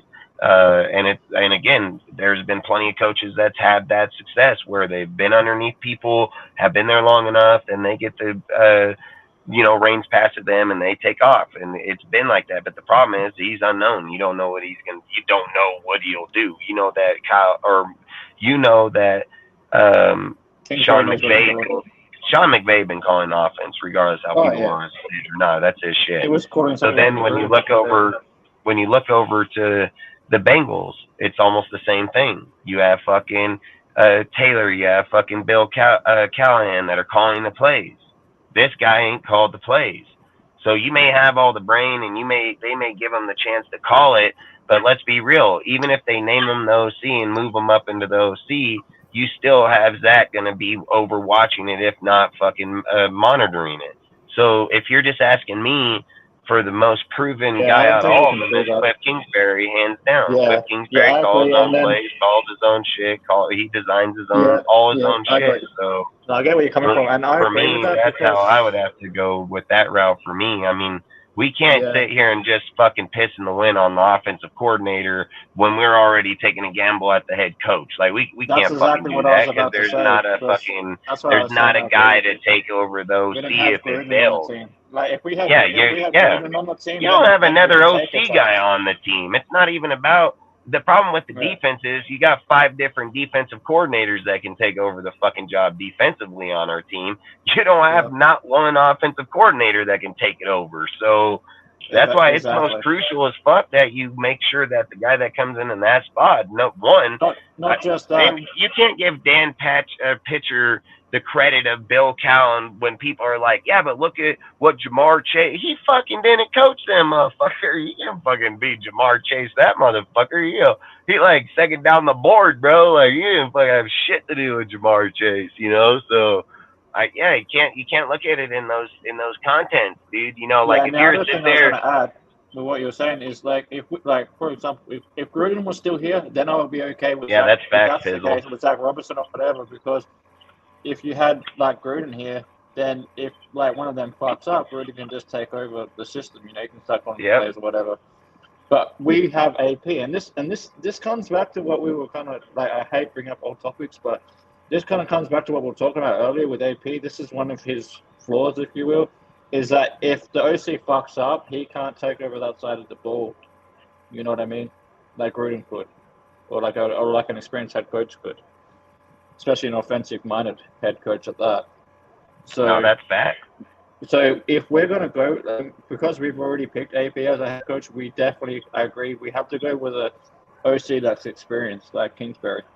That's 100%. Like, if that's the case with, because I haven't had time to really look into. He's like, a former quarterback of the Cincinnati Bengals, Zach Robinson. That doesn't mean shit, though. He's not going to be as qualified as Kingsbury, who's been a head coach and an offensive coordinator and a proven fucking developer. Well, even if he's a quarterback, there's also, I mean, don't get me wrong, there's been a lot of quarterbacks that come out, but they don't just go straight to calling plays.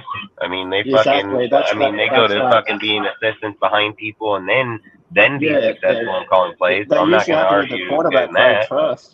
Yeah, but we can't just get into like in the 2024, we cannot get into a narrative that we just surpass people's credentials of how people get there. Yeah, I get it, we did it with one guy, but we can't fucking do it with every single position, because if we start doing that, we're just gonna take a risk on every single fucking guy at every position at that point. Nobody's gonna know nothing. It's just gonna be too unknown. It's just like I said, with when you're looking at a guy like this is how I look at it. When you look at a guy like Zach, when you look at a guy like Tom or Dan. Seattle's offensive coordinator was under McVay. Look how he turned out. Now he's but he was a play caller. He was a play caller. See, this is my point. This is exactly what I was just saying. When you have people that are under people, for instance, if we got an offensive coordinator and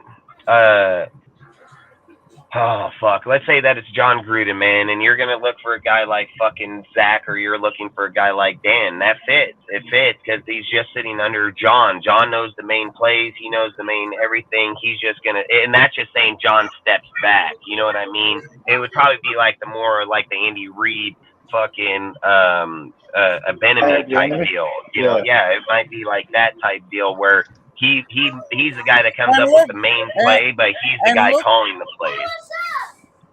We don't have those guys here. Turned Joe Burrow.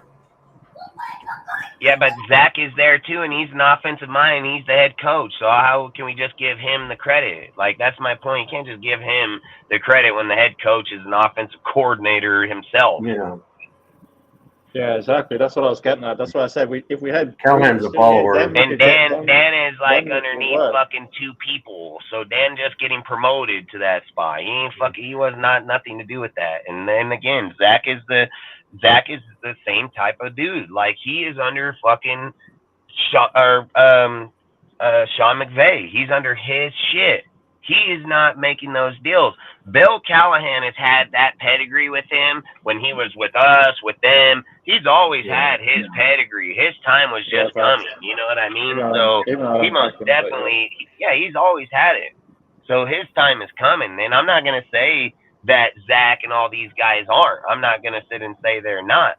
But what makes logic sense is that a guy like them start getting test the water this year, where they get their names out there because they haven't had them out before. So you start putting the name out. Logic sense says they go back to the Rams. He stays there that year, and he'll go on and fucking be under Kyle or be under Sean, because that's his most success. That's where he's going to have the most success, is stay underneath fucking Sean for another year, learn it, call it, do it, then take that next leap. This guy, Dan, he's just pissing in the wind if he's with us or with somebody else. I mean, there's no, I guess the continuity would say, the continuity would be the best with the Bengals, just because he's been there for 8 fucking years. So I think his continuity with the coaches and the people, it would probably be smarter for him to just stay with the Bengals and become the OC, because he got the protection of, he has the protection of fucking not just that, he knows the system already. He's not going to be like he does. It's going to favor him massively to stay with the Bengals, because if you have Taylor, if something happens, Taylor's taking responsibility in the offense. So like, he has the safekeeping of he comes here, there's nobody he fucks up, he's done. He's going to get roasted hard fucking core, and it's going to be for 17 straight games, and then he's going to get tossed to the fucking wolves, dude. Like, there's nobody saving him here. There's nobody saving him, because there's nobody here already. So he'll be toasted here.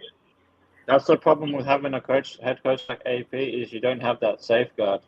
You know what I Hey, mean? Cliff go come in here and he don't need AP. Cliff comes in Yeah, here, he's that's like, I what I'm already do saying. this for a Because living. You know, like this is my he's shit. already been he's already been an offensive coordinator. He's already been a head coach. He already knows all the And a shit. quarterback guru. He's had And a success with quarterback guru. Yeah. he's had success with Manziel, Mahomes, and That's what I'm fucking saying. Murray. Like, yeah, He's been Cliff top fills a 5 lot of holes offense in the NFL. I because mean, really, if he we most get definitely Cliff, knows we this don't really shit. need a quarterback coach anymore. Like, he can fill multiple holes. Like, he can fill the quarterback coach role, he can fill the OC role, and the assistant head coach role. I mean, a guy like Cliff, he'll most definitely bring in he'll bring in a guy underneath him, most definitely, Oh, he because will. He'll still train a guy up, but I'm just saying, Cliff, like, we he's don't gonna have have any a guy. quarterback coach. He's gonna have all of them because Cliff's agenda isn't to stay here. Like, this is just a pit stop for him. His agenda I is agree. that He's he'll going to start start. building his Yeah, staff I'm here not with saying he him, and won't, then but I'm he'll just take them with him when he leaves. Like, that's what he'll do. That's the only thing about trying to hire him. That's the only scary thing about hiring him.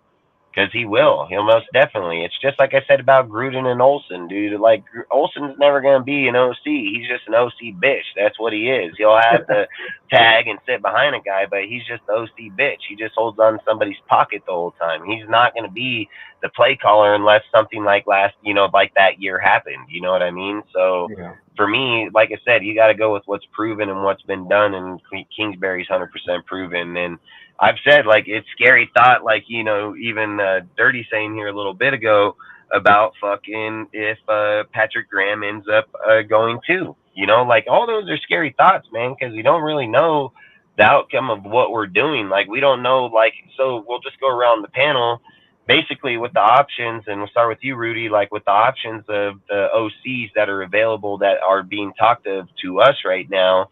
Which one do you prefer out of the three that is between Kingsbury, Zach, and fucking Dan now? I would take Kingsbury because. Or if there's another guy. I don't want to limit you to an option. I'm just saying, I don't know. If there's another guy, but it's really hard to say because right now with the OCs, usually the one that looks more head coach material, and with AP being there, and he's not he's just a coach in training, and I don't like coaches in training, but if you're going to go with a coach in training, I think you got to go with Kingsbury. He's the best guy. You got to go with the best or not at all. That's how I'm looking at it right now. It doesn't matter about second best, third best. You got to go with plan A or nothing at all. That's how I'm looking at it when you have a head coach in training, because, AP, he's going to be more like in training and kind of like the morale of the team, get the team kept together. But then you got to have your coaches being synchronized with him. And it's like too many kings on the team, and it could work and it may not work. But I say go for the best OC and nothing at all, That's how I would say it right now. Facts. So, I mean, in your opinion, when you say the best, you're going to say Kingsbury? Yep. Nice. All right. Ozzy, hey, turn that off, dude. Turn that music off. Fucking. That can mess up your. Yeah, I know, man. Like, we can't have that shit on there, dude.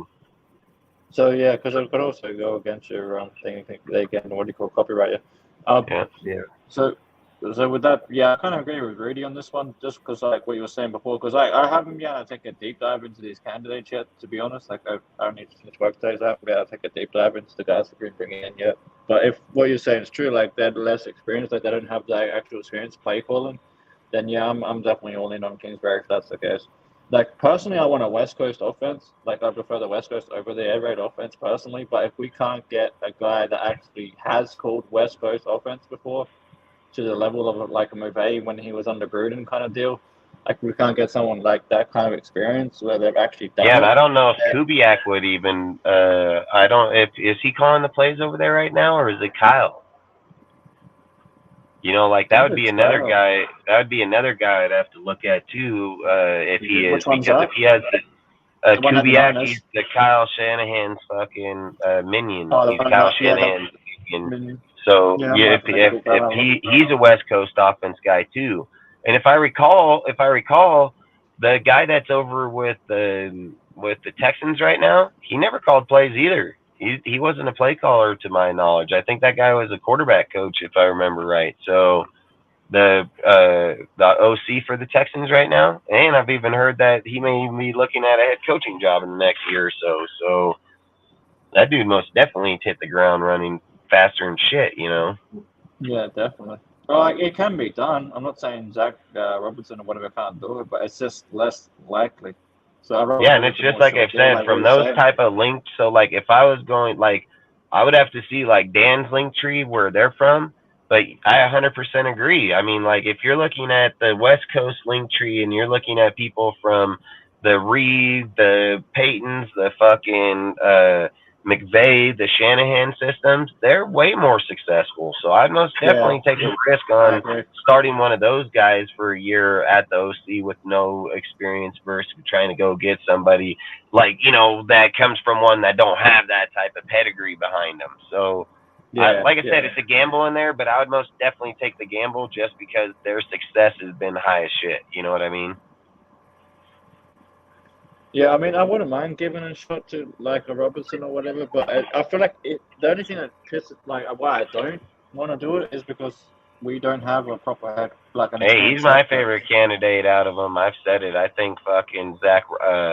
I think Zach Robinson is easily one of my favorite candidates out of all these guys. Like, there's no doubt. Like, the reason why is just because Sean McVay's system is just dominant as fuck, man. I mean, the guy just I knows his agree, and shit. the reason He for me, knows how to like he knows going how back to do it further, and play aggressive football. He knows how to play aggressive football. So for like me, if there was a way to I get would most both definitely, if in I'm here, gonna I take don't a know. risk on him, it would be Zach Robinson by a mile. Yeah, if we are taking a risk, then yeah. But the problem is that risk factor. Like I would take a risk if Gruden was here for sure because you got a guy that can override him if he fucks up. But that's the only issue that I have is that we don't have an experienced head coach like an offensive minded coach of that. Because even we have an inexperienced defensive minded coach. So Yeah, that's the and problem. for me, I just think there's too many probables, dude, that are going to be Yeah, happening here if you're not taking proven people. Because it's like, okay, exactly. we're sitting here talking about AP is a gamble already, so it's fine. We're going to gamble with him, but we most definitely need to put the people around him not a gamble. They have to be proven fucking people. Like Patrick Yeah, Graham has that's my point. proven. He already shown that he can change the defense. He's shown that they played really good and aggressive ball. So that's not something that's not proven. Then when you go to the offense, Bo sucked dick, and that team sucked, dude. Couldn't even fucking score more than 14 points. I said our quarterback averaged 6 But couldn't points even a score game. 3 points on the Like, Vikings. So yeah, so we can't sit here and just act like, oh, none of that shit matters. Like, it matters massively. You got Davonta Adams here. He can be requesting a trade here if you don't get the right fucking OC that gels well with him. And again, I feel like to Davonta, like, why I keep thinking it's got to be somebody proven, man. And I mean, I get why they're probably bringing in the Bengals guy. Dan, because he's probably linked with Marvin and fucking not only that, he does have experience with Jamar and fucking that whole wide receiver core there, so it could probably help out with Davonta and yeah, all them. But not let's be just that. real. T If we're Higgins is saying a that free Cliff agent if you look at Kingsbury, time. yeah, if Cliff comes in and he's standing here and he says, I can put this team together right now and be successful now, again, this is all it keeps coming down to, dude, is like, is somebody going to take the guy that's proven or the guy that ain't? You know, like I'm going to fucking go with Cliff, man. I mean, to go on the air raid, we're not too far from it. And if we're just going to be real, like that'd probably be what Al would want to do anyways. He stretches the field, bro. Like Al's been known his Yeah, whole facts. life to stretch the fucking field with burner receivers, dude. You have Tucker here. In the air raid, you can most definitely fucking burn Just motherfuckers as a with him. question, because So, I'd have to look this up because it's a while ago. What is it like? Marvin's more of a defensive minded coach, isn't he? The one that used to be the head Yes. coach of the he was Bengals. with the Yeah. Baltimore Ravens when He was he a was coordinator, then became the head coach Yeah. of the Cincinnati Bengals. But yeah, yeah, he's a when they won the defense Super Bowl. mind. Yeah. Makes sense. Yeah, like you said, he's probably the backup plan if AP doesn't work out as a temporary head coach. Oh yeah, he would be a good defensive coordinator if AP doesn't stay. No, because I'm just thinking if there was a way to have like, I mean, you can't really run like two different offenses at once. But like I was saying earlier, I don't know. There's certain aspects of the West Coast system that I just like so much that because like if you control the time of possession, you control the game. That's the way I look at it. And the West Coast system is the best for controlling the time of possession, in my opinion. I agree. We did that against the Chiefs with Yeah, that's how Josh we. That was Jacobs the only when way we you beat the can. Chiefs.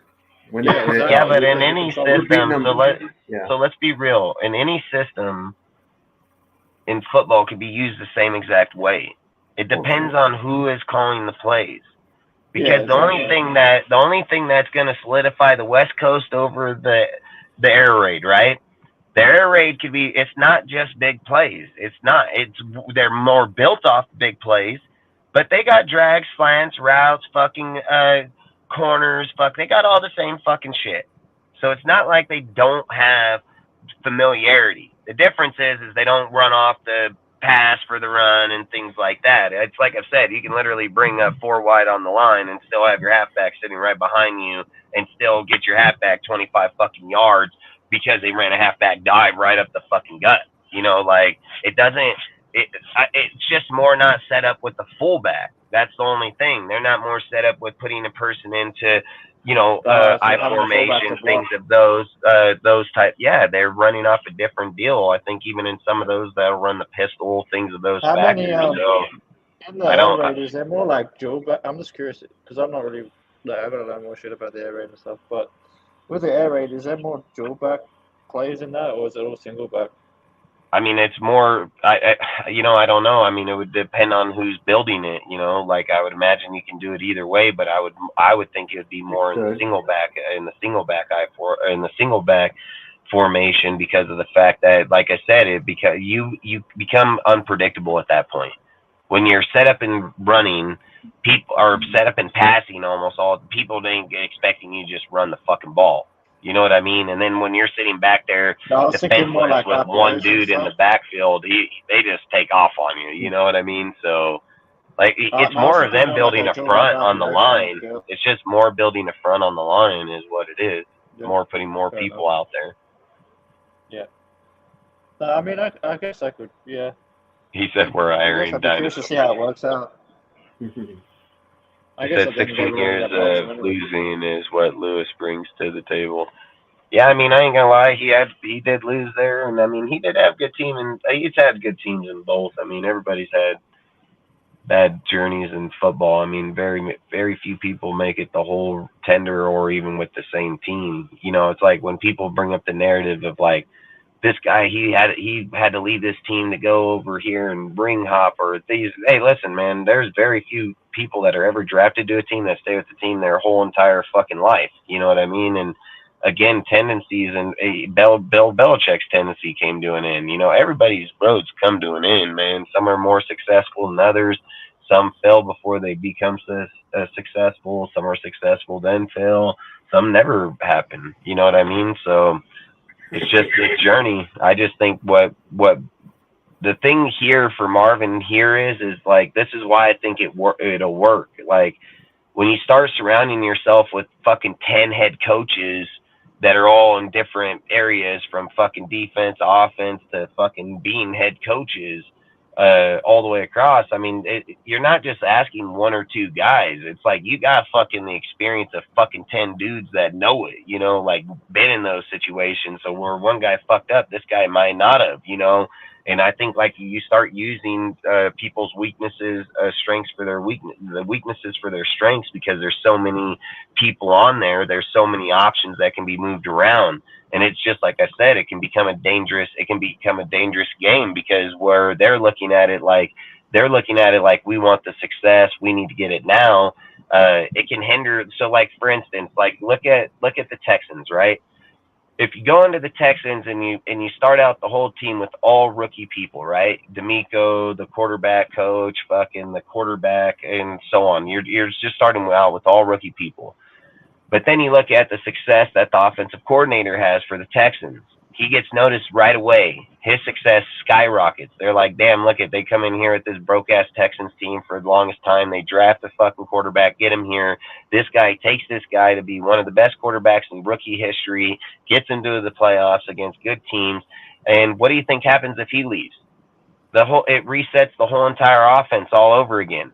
It resets it all. Now you got to take Stroud. He has to learn behind another guy. Do you think he has the same success as he does under the Niners guy?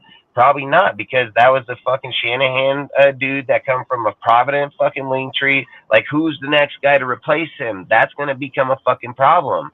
And then that's the problem that we're going to have here. We bring in Kingsbury. We're lacking in the offense, dude. Shit's fucking not going right, dude. We can't. And it's stupid to even fucking say that, because the Raiders have always had success offensively. So to just sit here and say now we're just failing with all these great people here, that's the risk we're about to take.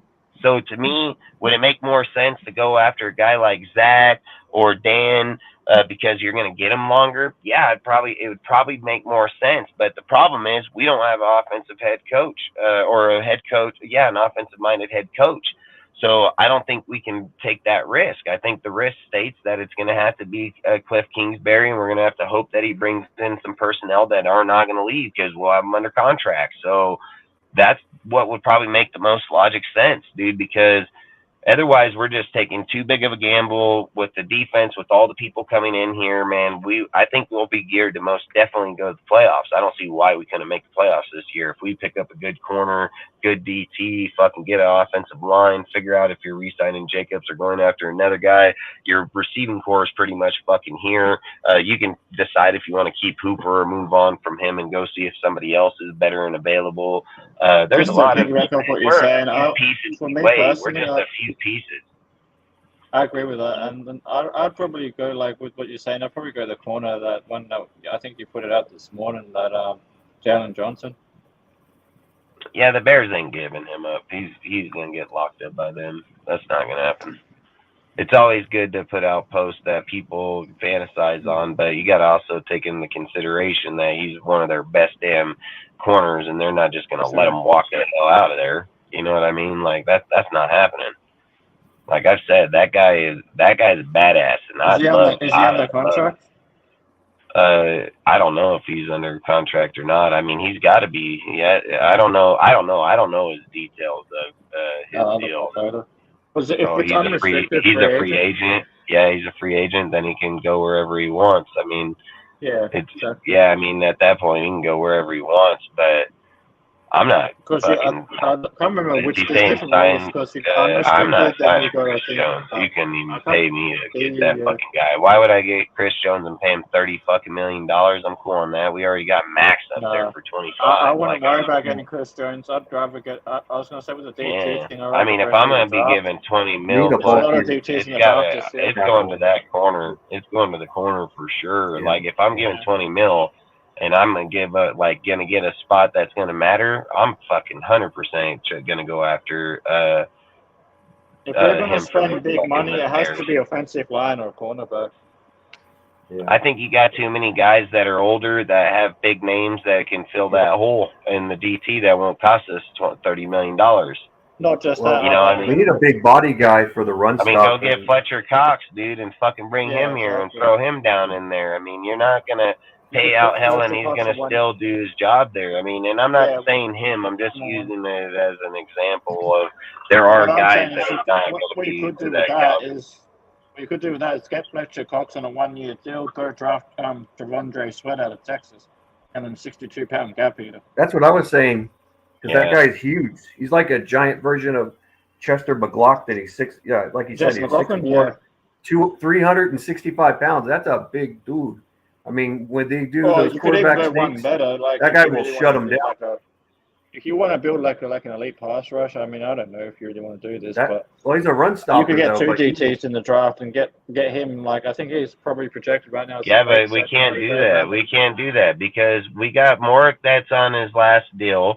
We have Epps that's gonna go to free agency. We don't have fucking corner. Like, we already have people down on the fucking line. We have Butler, dude. We have Kuntz. We have Max. We have fucking Tyree Wilson. We have dudes there already. So when you start just looking for luxury picks, That's not the place to luxury pick right now. The problem is we have people like Divine Diablo going to be in his inning, dude. We got Nate Hobbs in his. We got fucking multiple people in those areas that need to be either get contracts or be replaced, you know, like.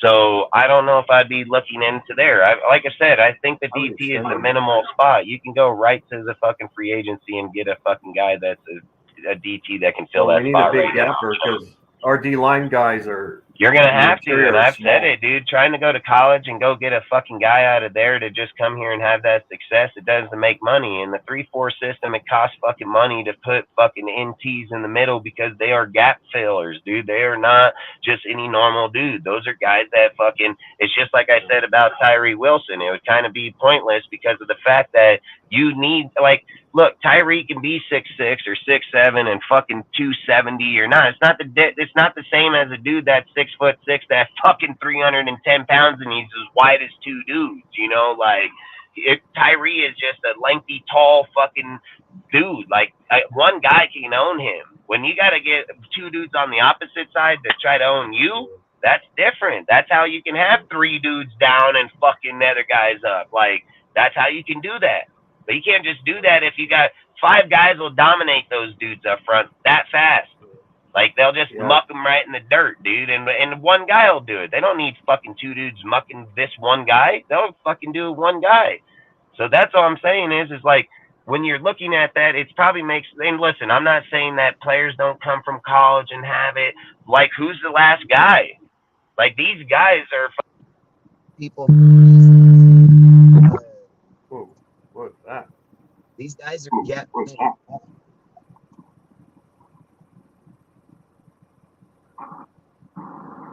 Think your mic messed up.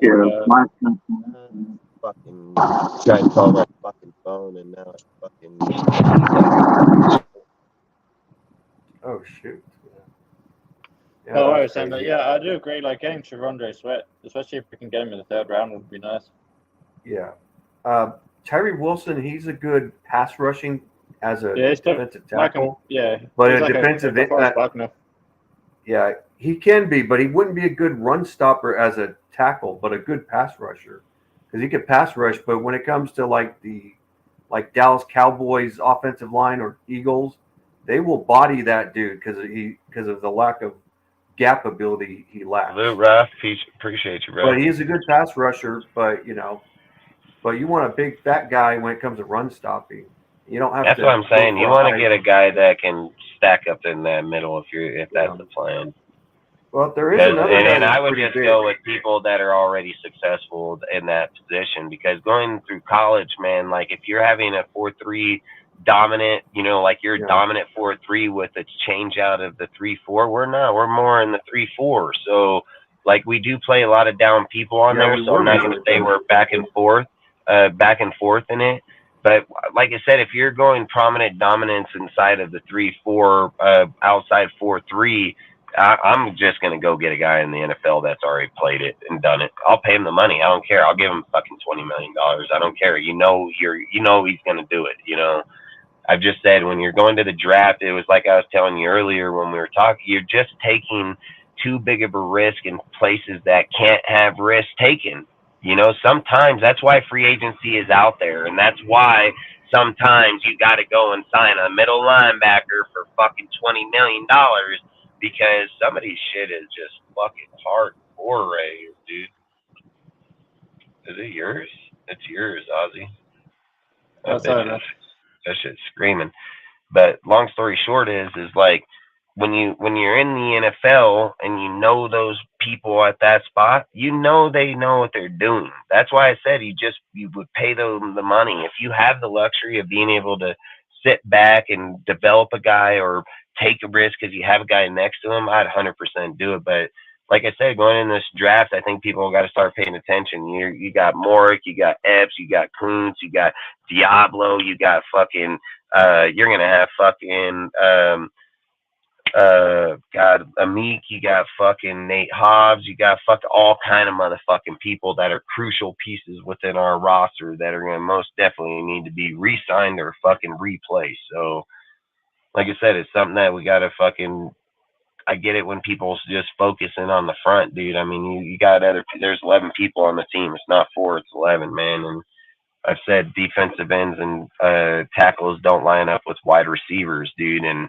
you can think you can bring all the pressure you want. It doesn't matter. There's quarterbacks out there that can dink off that shit in a heartbeat, and those dudes will take it straight to the house. You have to have receivers, have to have safeties, have to have linebackers. You have to have players at all levels, dude. I mean, the Eagles should be the prime example. They got their ass beat on the whole entire rest of the season defensively when motherfuckers filled it out. Their team couldn't keep going. It's a great narrative to come across, but that shit ended up backfiring on them massively. So, like I said, I'm building my team through the whole deal.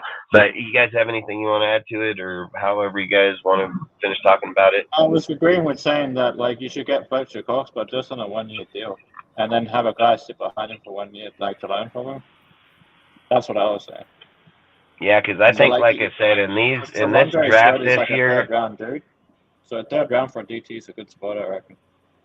Yeah, I think if you got to pay attention to the line this year. So if you're gonna make a trade and then, or draft pick, it would most probably be within the draft for sure. So you'd probably dress part of the line in the draft. You're gonna probably look in either safety or fucking corner in the draft. You're gonna, again, Diablo can looked to be replaced. I mean, there can be a lot of things that can be changed in here. Cornerback inside the draft. If you're going receiver, quarterback, you know what I mean? Like, there's multiple needs that we need massively. So, like I said, and then if people are talking about, oh, let's trade up, you're going to be giving up draft picks to trade up, dude. I don't know if that's smart fucking choice. I don't know if that's smart choice. Trade down, Some people I would just say where we're at and see where it goes. Nobody knows how anything is going to go until it starts. I mean, they're just predicting out what they may think. That's like taking a fucking loaded gun and fucking hoping you don't pull the trigger and it don't shoot you. Like, nobody knows. Nobody got no crystal fucking ball. Yeah, that's facts. And also, we don't really have even an idea of the direction until we go through free agency. Not anybody. Everybody in the NFL, teams are still fucking playing. We're not even done with the fucking season. And others even though we're done, we can start analyzing. Shit can change, dude. Combine motherfucker get hurt, be done. You don't know. And people might fall off. You have no fucking idea, dude. Like, guys that are predicting shit now are just fucking crazy because too much shit can change by then. And I've always said the draft and the combine will change all kinds of shit, dude. So, I mean, like, again, they can predict whatever they want. There's nobody, dude. Like, how do people start doing mock drafts in week fucking 13 and 14 of the season that every single game you play, it changes your fucking mock draft? So why in the fuck would you do a mock draft every week if your fucking deal is getting changed every single week? It doesn't work like that. At the end of the year, everybody's done. They know their position. Then you can do your mock drafts. Nothing changes. But fuck, you know what changes? And during the year, fucking players, how the mock drafts are coming out because of their position and their ranking within college, how NFL is getting done because of each game being played. Like, all kind of shit changing. So it's pointless as fuck to be doing any fucking mock draft and then validating the mock draft on how our fucking team is when, one, teams are still playing, other teams weren't finished, wave rankings and shit go on. Like I said, it don't make no sense. You'd have to wait till the Super Bowl's over. That's going to be in fucking February. And then when that's over, everybody's spots are solidified, and then you can make your fucking picks because then the college is done, the NFL is done. They know where all the players are ranked at. Yeah, I mean, come on, dude. I watched some of these guys draft mocks, dude. There's players that are not even – there's no fucking way dudes are getting these type of players. You know why they get those players? Because the fucking number ranking's all fucked up right now. So they're going to get guys at these picks. Dude, when that shit gets done and finished, those guys are going to be top motherfuckers. They're not even going to be thought at. So if a guy gets them in a draft and they're like, look what we got, that's misinformation. That's misinformation, man. That's not true. It's not going to happen like that. So it's just like I said, they're good focal points to look at, but the reality of it is you can't fucking base on it until all the rankings are done. And when all the rankings are done, that's what solidifies everybody where they're at. So again and again, the combine will change it. Multiple things will change it. we can stay where we're at. We might trade the fucking one. Who fucking knows? We're batshit crazy, dude. I swear to God, our Raiders are like my woman, dude. They're just fucking nuts, dude. So one day we're normal, the next day we're not. I mean, that's just who we are. You know what I mean? So the unpredictability is just massively off the scales. Like one thing we know, you got to change the offensive line. So if the if not the head coach, but if Kingsbury comes in, just because you have to change the offensive line, do you think they're just going to address it through every single draft pick? That wouldn't make sense. Wouldn't make No, sense. You wouldn't be able to fix it like that. Yeah, and that goes the same in defense. You can't just fix every single spot through the draft on our team. That's what free agency's for. You know why they have a free agency before the draft, and then they have free agency after the fucking draft? Because there's no way to be able to pin every goddamn point on before each one. You're going to get some here, you're going to get some here, and you're going to finish them off there. You know, like that's how it goes, you know? So, and that's just how it's been. I do agree with saying like we should spend the money on the cornerback though in free agency. I do agree with that. Yeah, I mean, I would most definitely go put my money on a corner. Especially when we're in the same division as it is, because I guarantee if you're telling me we can get him, I'll take that fucking guy in a heartbeat. He's a little savage-ass bastard. And if you're telling me you're putting him on the opposite side of Jack Jones, oh, man, we might go to a Super Bowl, because I've said at the end of the day, you got to have the best corners, because the corners outside of the quarterback has got to be the toughest position in all of football. They have to mirror the best receivers in football, dude. Like, they have to mirror the best football players in football. We've also got to look at the division we're in. Like, you cannot tell me that Andy Reid ain't going to go out there and get some receivers. I think he will this year for sure. I mean, he knows he's fucking. And look, it was something like they were talking about it was something that was brought up in the show where dude was like, yeah, fucking people are talking about this team having hella drop balls. And then fucking that one guy pops up. He said, yeah, but Andy Reid probably leads the league and they're on their way to the Super Bowl. Yeah, but that's fucking Andy Reid, motherfucker. Like, that's a big fucking difference when you got a guy like Patrick Mahomes and Andy Reid that are just relentless and attacking motherfuckers. So, nah, I don't think I get where they're coming from, but that ain't like fucking Trevor Lawrence in Jacksonville dropping balls. Like, it's not the same, motherfucker. Like, it ain't the same. Yeah, it's kind of like I said the other day when we played the Chiefs and beat them. I said the only balls they were catching that day was in the show. Yeah, that's facts. Fucking their fucking chin. That's what I'm saying. You know what you call fucking nuts on a wall? What's that? Walnuts. You know what you call nuts on your chest? Chestnuts. Chestnuts. You know what you call nuts on your chin? Nuts. A dick in your mouth. Fuck. No, I just say like. No, seriously. So I think Andy Reid's going to go like one receiver in free agency, like a big name, and then he's going to go and draft one too. I'll bet hardcore money with that too. I will bet it. Because I'm looking at the Chiefs. Like, they got a good offensive line. They have a pretty good defense. They got a star quarterback. The only thing they really need is some receiving help.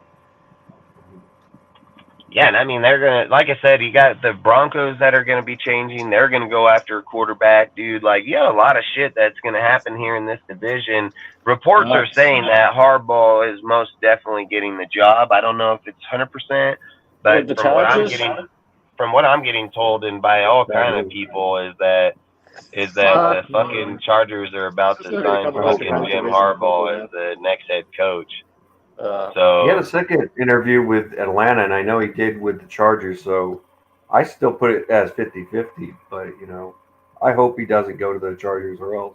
Yeah, it's going to be hard as fuck in this division if that happens. Yeah, it's going to be real bad. Peyton and fucking Reed, but then if you add Harbaugh into the mix too, shit. No, it's real bad. Yeah. That's going to be fucked. It's going to be tough as hell. Mitchell Rand just messaged me back and he said, fucking fans say it's not enough, or Bears fans say it's not enough, Raiders fans don't like it. Fuck, nobody, dude. It says 2024 first pick, Justin Fields quarterback, 2025 first and 2 second-round picks for Max Crosby. Fuck that. Fuck that. You couldn't fucking pay me. You couldn't get me sucked off every day for the rest of my life, dude, and fucking make that trade. One, Justin Fields is not a fucking proven quarterback in any fucking means. Fucking Max Crosby will wreck your fucking life, and that's facts, dude. And he's been doing it from day fucking one. Those first round picks ain't gonna justify what you're gonna lose from Max if fucking Justin Fields don't pan out. And he's not gonna pan out. There's nothing that indicates he will. Dude, the guy been here for 4 fucking years already, dude. There is nothing that indicates he will pan out. Max is indicating he's gonna wreck your life his whole fucking career and some, dude. Like that is, it's just the most. It's just like I said. I think that trade just took the fucking bag for the stupidest trades of all. Like it had to take the bag because why in the hell are you going to go give up your most prominent player defensively that's just been wrecking shit from day one and go get a quarterback that can't even throw a fucking ball to the player? Like, I get all this, oh, I like this shit, but listen, at the end of the day, it's about what quarterback throws the most accurate passes so that every time he throws the ball, the receiver has the best chance to catch the ball. Fields don't give you that. Does Fields give you 1,000 yards? Yeah, but fuck you. Do you want Jacobs to get 1,000 yards or you want a quarterback to get 1,000 yards? Like, there's what you fucking want? Pick it. You know, like, that's all I'm saying. Like, you can't just become so what are you going to just start running fucking Wildcat, RPO? Fuck, you get back here, Jacobs, and I don't get it, you get it. You know, like, fuck that shit. And like, Davonta will want out of it if that's. Oh, he'll fucking ask for a trade instantly, and then if he asks for a trade in the season, we're fucking screwed even more. Like, if you're gonna trade Davonta, it has to be before the fucking draft. Has to. I mean, otherwise the Davonta trade don't make no sense. Davonta's trade don't make sense unless it's before the draft. It has to be. Yeah, it has to be before the first day. Yeah, on day one. I'm not saying like day 2 or 3 or anything, but I'm saying it better be day 1 and first pick in the draft because it better be in the first one because at that point, every time that it goes to the top 10, that means that Davonta's depreciation drops. You would want to make that. You would want to make them commit to you before they say like, oh, if Harris makes it to it. No, you either want Davonta or you want fucking Harris. Like it ain't. You wait till Harris gets to you and then he doesn't. You're gonna get our guy. Fuck you. You either make the risk right fucking now. You either get them or you're not. It has to be somewhere between in the top 10 picks is what I'm saying. Yeah, and I just think, like, I get it, dude. Like, Mitch and them, dude, like, I like Mitch. He's not a bad dude. I've talked to him numerous times. He's not a bad guy. I said he's in our Discord. He's in deals. Like, he's not a bad dude. He runs that fucking deal. I get how people are, but this is how I feel. If somebody brought that up and wanted me to, I would fucking tell them no. Like, if someone said, put that on fucking Instagram fucking desktop, I'm going to be like, no, dude. Like, I'm not fucking doing that. You know, salute the menace. Like there's a certain line where it's my fucking page, it's our rep, dude. I don't give a fucking what these stupid ass fans want, dude. I'm telling all you, that's why you're not a GM. That's why you don't advocate fucking trades. Like you couldn't give me 5 first-round picks in Justin Field. All right, now I'm not gonna say 5, but I'm not gonna take the 5 because if they're getting fucking Caleb Williams, the odds are those 5s are gonna be shit anyways. So I'm not fucking gonna try to do that. So for me, I would just probably pass on that whole entire Fields idea, period. Like just straight period. And you know what I'd do? Fuck the Bears. I wouldn't even trade with the fucking Bears. I'd trade with some other motherfucking team. Like, I don't care. Like, listen, I'd rather go trade with the fucking Chargers than go over there and trade fucking Max for Justin fucking Fields. Like, I'd kick myself in the face for the rest of my life, dude. Like, literally. Fucking walk out and fall off the second-story balcony and face first for fucking till I die every day. Till I can't take it no more because I don't know what the hell we'd be thinking at that point. You know what I mean? Yeah, that's just crazy. That trade doesn't make any sense. Max is going to be like an all-pro player and shit for years. Like, they said Max 2 first, 2 seconds, and fucking and Justin Fields. Like, okay. We give you our gold. We give you our gold, and then you give us your fucking trash. Fuck, all right, no problem. Fuck, sign me Are up. they saying? What Wait, did, are they what did saying like? fucking Matt get? What did Are Matt they get? saying like? Are they fucking saying like only like 2 firsts, 2 seconds, and Fields for Max, or are we giving them something with Max? What were they saying? Nah, just Max by himself. Fucking Max. Even that's not enough from first. Max first Fuck that. I this want at least year. 4 for. They No, I said go 4 Max. first. Fuck So that. they Fuck want it. us to give them Max. So we give them Max. They give us their first pick, the 9th. They want to give us the 9th, not the first. So they give us the 9th pick. Then they give us Justin Fields. Then they give us a first next year. And then they give us 2 second rounds. I'm not doing it. There's no fucking way. Fuck that. There's no way. No, fuck that. If you want You Max, give me I your want your first first. I overall want your fucking first pick. overall. If you gave me your And the first next 3 overall, first-round picks the next first 3 years overall after that. pick, and then fucking, if you give me your first, see, look, I would still want to do it because how are you replacing fucking Max? I'm not doing it. I don't give a fucking No, what what they I'm give me. saying, I don't yeah. care if they give me fucking any pick. How are you replacing Max? Because if he took their first and say it's the first overall, I mean, you're gonna go quarterback. There's no fucking way in your right mind you're gonna try to go DN. First, I want their first overall and their second round pick and next year and the next 3 years after that first round pick. That's what I fucking want. Yeah, I'd probably want 4 first for Max. Like I'm dead ass. Yeah, that's what I'm saying. I don't 4 think first and a second in this year and maybe a couple of thirds in the other years. Yeah, I'd probably go 4 first, and I mean, if they want to go with Fields, I mean, whatever, fuck, I can care less at that point. You want to throw 4 Fields in if you're giving us 4 first for Max, then fine. But to sit here and tell us like, oh, we're getting 2 first, 2 set. Listen, bud, let me tell you guys something so you guys understand why the trade's garbage. They got the first overall pick in the NFL. They're going to pick fucking Caleb. They're going to be stuck with their fucking quarterback. Why are we giving them shit? Why are we giving them gold for their garbage? They have to get rid of that motherfucker or pay him his 5th year and keep him on the fucking bench. Like, that's what they have to do. So why are we doing them a favor by taking their 2 first and 2 seconds and Justin Fields garbage ass? That's stupid. That's dumbass business. Yeah, like when guys get put in crunches, guess what? Those second round picks turn into like fucking 3rd and 4th. Like, I'm not giving you a second when you can't hold on to him. You're gonna have to cut that motherfucker. Why am I paying you to not cut him? Cut that bitch, I'll sign him. How about that? Like, let's go that route. Like, I'm not giving you my shit and then make it act like it looks good. Oh, we're giving us Crosby. I'm giving you Crosby for 2 first, 1. Then what are you fucking putting Justin Fields at? What are you valuing him at? That fucking guy ain't no 2nd, 3rd. Like, this guy got 9, 10 wins in his career, dude. Like, fuck that. What, he got a 1,000-yard season? Or he could have broke Lamar's, but they fucking chose not to play him in that game. But again, I don't give a fuck. I don't get how many Super Bowls Lamar have. None? All right, fuck, I can care fucking less, dude. Like, I'm not doing that shit. I think that's just stupid-ass business. That's dumbass business, dude. I've said, like, no player's above the shield, and in that take doesn't mean I'm going to go give that motherfucker away for fucking Fields. Like, fuck that. I'll bench that motherfucker. Because, look, at the end of the day, no player is above the shield. Doesn't mean I got to trade him, even if he asks me to. I don't got to trade that motherfucker. You're under contract, bitch. You can sit the fuck on the bench, or you can fucking not play. Your choice. I can give a fuck what you think, you know? All right, man. Have a good show there, bro. Yep, heck yeah. And that's how you got to look at that type of shit, man. We can't sit here and be like, yeah, man, let me go fucking give you fucking our best player and probably the best player in all of the NFL for the next fucking 5 years.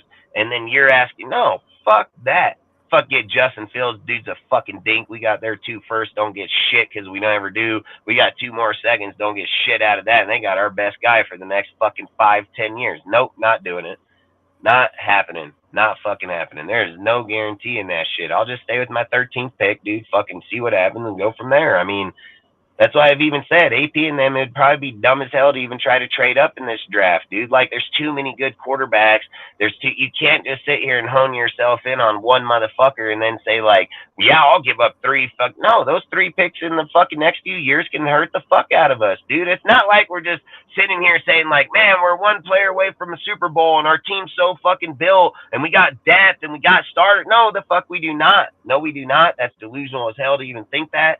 And I'm not giving up any more first round than I have to at all. I'm advocate. I don't even want to trade up, dude. Like, I don't give a fuck. I don't want to give up our first round picks, dude. There's nothing that advocates that if we give up our first, that player is guaranteed.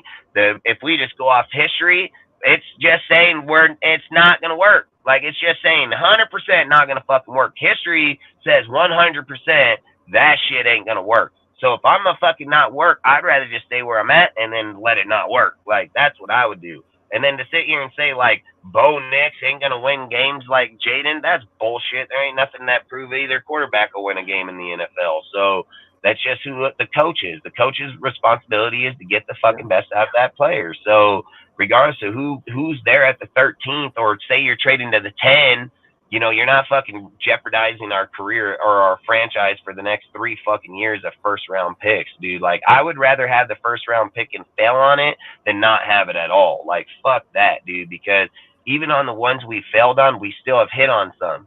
So I would rather have the option to at least hit on one, even if we fail on 2. You know, like, I don't care. So I couldn't do it. I wouldn't do it. I wouldn't take it. I'm not fucking doing that. I've said it. We were lucky enough that when we didn't fucking re-sign Max and we traded him, I thought right away, I was like, boy, we just fucked up, man. We gave up one of our best fucking players at that position that we are not going to get back. And then literally a year later, we got fucking Max Crosby. I was like, bro, that doesn't happen very often. And I would not fucking give that up again. Like, there's just no way. Yeah. Like, you're taking too many risks. Like, you're acting like there's a fucking Max Crosby in every draft. Like, nah, fuck that. Nope. Not doing it, man. So we might get snake eyes if we do that, you know. Damn right. That's what we're rolling. That's what Raiders history says we're getting, is snake fucking eyes. So for me, I'd rather not get snake eye shit. I just keep my player, tell him to fuck off with Justin Fields, and I'm going to draft me a quarterback, dude. Listen, I can draft a quarterback for 1 first round and lose. Like, I'll lose that one. Like, you know what I mean? I know next year I still got my first round pick. And I know I ain't oh, hell no. Fucking, what are they valuing Justin as? A fucking first? Like, are you really telling me that Max is only worth 2 firsts and 2 seconds, and then you're 3 seconds, so Max is worth 2 firsts and 3 seconds? Like, how in the fuck you figure that? Like, where in the hell did that come from? Justin Fields is not a first round pick.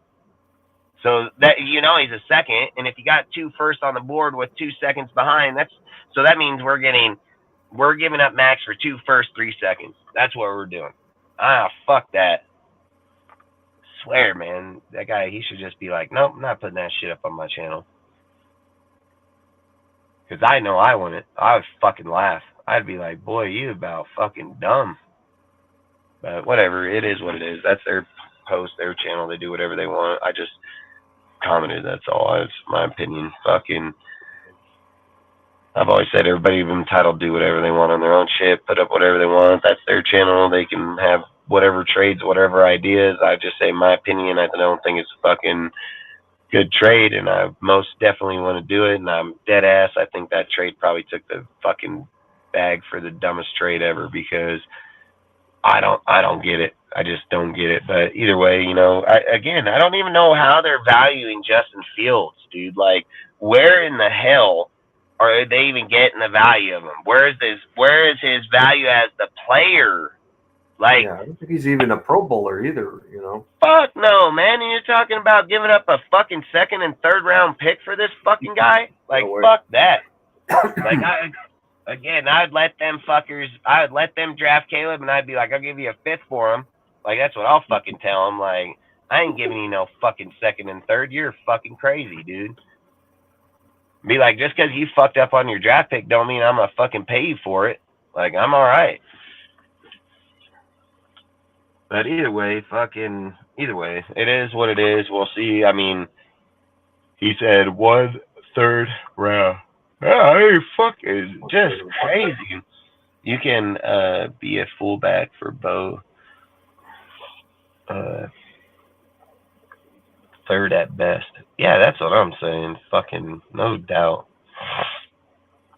I don't know, man. I think these guys with some of their shit is just off the wall shit, but again, when it comes to drafts, I mean, like I said, there's certain players I just don't think you can replace, and I mean, Max is probably one of those players, like easily. Yeah. Not a guy that you can just go out and say, oh, I can just let him go and get another guy. No, you're not. No, the fuck you're not. You're not going to get a guy with Max's motor. You're not going to get a guy that never fucking stops. You're not going to get a guy like him. It's not going to happen.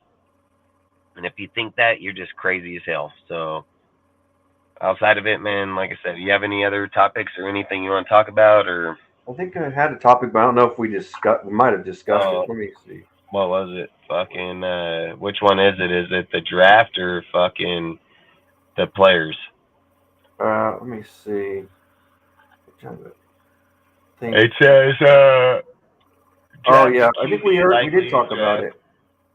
Or no, I don't know if we did. I think we might have talked about it.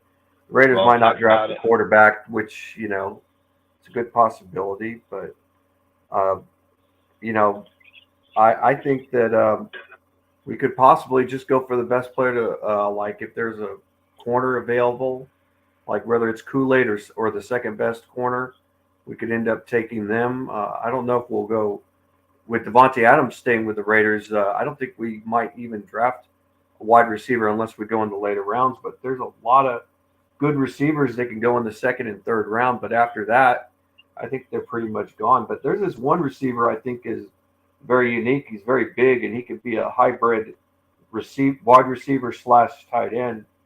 Let's see what his name is. A really tall guy, Johnny Wilson, 6'7", 235 pounds. You know, it's a tall guy.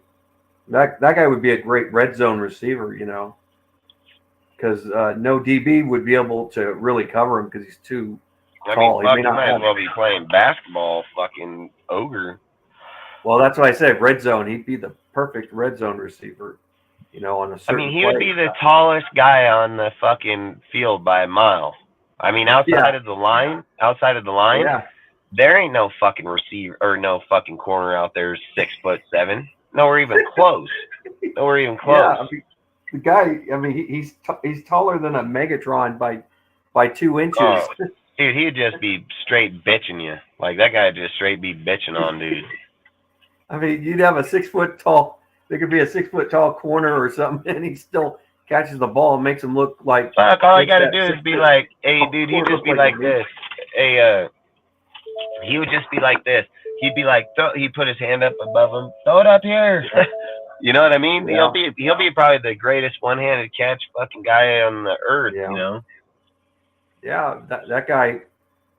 I mean, like if you look at it, his build looks similar to of a younger Darren Waller, but just an inch taller. But you know, and Darren Waller was like about 230 pounds when he was a rookie. Then he gained weight and went up to 255 pounds. But if you look at Waller, he still looks like a lanky guy. But you know, you think there'll ever be a 7 foot fucking tall receiver fucking or tight end?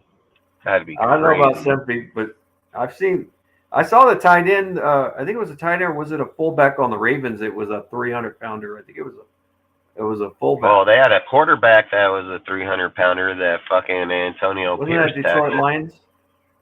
Mm-hmm. Wasn't that Detroit Lions quarterback Mitchell? Yep, and Antonio Pierce fucking tackled him back in his. He was like, "That's a big old motherfucking boy right there." Yeah. Jamarcus Russell could have been the 300-pounder, but he was too fat though. But he dropped weight down to where he was supposed to be at 260 pounds. You know, fucking lazy motherfucker right there. Oh yeah, he couldn't stay off the Wendy burgers though. That's what. I wish I could get an interview. I'd probably put out an interview for him, and then when he got here, I'd be like, "Bro, why you fucking not watch the videos and fucking practice, man? Like, what the hell?" I'd bag him. I mean, I wouldn't even do that. Yeah. But, I mean, I just feel like he was the best athlete in the combine by a mile. He could sit on one knee, throw a fucking ball 80 yards. He had all the fucking tangibles in the world and fucking pissed it off, dude. Then he had to do it with us, of all people. Like, I fucking hate it. I hate when we get our pick or get the chance to do something and then fucking dudes fuck it up like that. And then that's why I keep saying, like, trading up. I mean, don't get me wrong. I get the Jayden Daniels deal, man. But that's implying that one, that somebody don't want him in the first fucking or second pick, because like people are just implying that he'll be the third and that Caleb's gonna go first. I mean, Caleb is a unique type player, dude, but he's also got a lot of fucking baggage with him too. So he wants stake in a team. They want to bring Lincoln Riley wherever he goes. Like they got all kind of bullshit, you know. Like Sounds like Johnny fucking, Manziel. yeah, I'm probably cool on all that shit, dude. Like I'd fucking go with Drake Mays right away. I'd be like, Drake Mays, Oh, I like come on, Drake Mays. Mini, yeah, and then the Josh next Allen. pick would be like fucking Jayden Daniels, and then Caleb. You know, like I can most definitely see it. Caleb will probably be the first off, Drake, and then fucking Jayden. I mean that, but people are trying to say like Penix will go up in there before Jayden, but I highly doubt it. And again, No. it's just going to come down to a team preference. It's going to come down to what the, like, that's the thing. We all put things out like it comes down to the team preference of who they want, who they think is best for their management and their coaches, you know, like I always say, like we can sit here and think it, but I've said I think Bo Nix would be the best player for us, dude, and we wouldn't even have to trade for him. So I think it would be smarter if we were going for what would be smarter for the type of players we have on our team that's going to get us success right now. Bo Nix is going to get us that success right away. There's not even going to be a doubt. It's just like I said with Jaylen, dude, he's a little skinny motherfucker back there, and you're playing against fucking men, dude, like that will straight fall on him and break his whole fucking rib cage and all, dude, like. And I'm not saying he's not prepared. I mean, Kyler, all kind of people have been prepared, but that's just what you're risking with a guy like him, dude. Like, he's fucking skinny, man. So I've just said, like, he gives us the mobility, he gives us more to work with in the outside of the pocket. Where I think Bo ain't gonna be like, he ain't no just crazy runner, but he can still run. He's still athletic as shit, dude, and he can still pass the ball like a motherfucker. So, I mean, I'm not going to lie. I said I think Bo Nix is the best quarterback in my personal opinion in this deal because just of who he is and how long he's had in there, the accuracy, and he'll probably be the best quarterback in this draft when time goes down the road. I won't even lie. So he could be like Derek Carr in 2014, where Derek Carr outperformed his whole class, and he was the second-round pick. Yeah, it's facts. I mean, it can be a very big possibility. I mean, I think Bo has the talent to do it. There's not a doubt. And again, analysts will tell you the same fucking thing. I mean, it's not like he's not any slouch ass of a quarterback. So if we're sitting here saying that we can wait till 13, pick up Bo, and then fucking have our quarterback for the future, I mean, I'd fucking do it in a heartbeat, dude. I mean, Oregon quarterbacks are usually pretty successful. I mean, dude, they've all been playing pretty good ball the whole time they've been there, dude. And even going to the NFL, they're still successful. So I don't know, man. And I'm not saying like every single, I'm just saying out of like when you're looking at Herbert and his fucking success going there, like damn near mimicking itself. You know what I mean? So I said Herbert was going to be the best quarterback in that draft. I said it right on Grass Live when we were fucking sitting there. I said it straight up. I said on Grass Live, I said if we were going to trade Derek Carr, I would do it right now for Herbert. I said he's the only fucking guy I would do it for. I said it straight up. I didn't even want to trade Carr, but if we were I would have did it for Herbert because he had all the tangibles in the world, dude, and he's obviously shown it the whole time he's been with the Chargers. And I've said with Bo, I'm not looking to try to pass on that shit again either. I mean, he got great arm, dude. Well, I mean, he put up crazy touchdowns with fucking very few interceptions, dude. I mean, this guy ain't no fucking joke, dude. So, yeah, I mean, I think, what did he have? Like 8 interceptions, like 30 some odd fucking touchdowns. 30, 40 touchdowns. I mean, fucking dude, they ain't no slouch. I mean, he might have had 3. I think it was 3, but I'm not 100% sure. I know I have it written down fucking somewhere on one of these fucking notepads, I imagine. But fucking, I know his shit he ain't got no slouch ass numbers.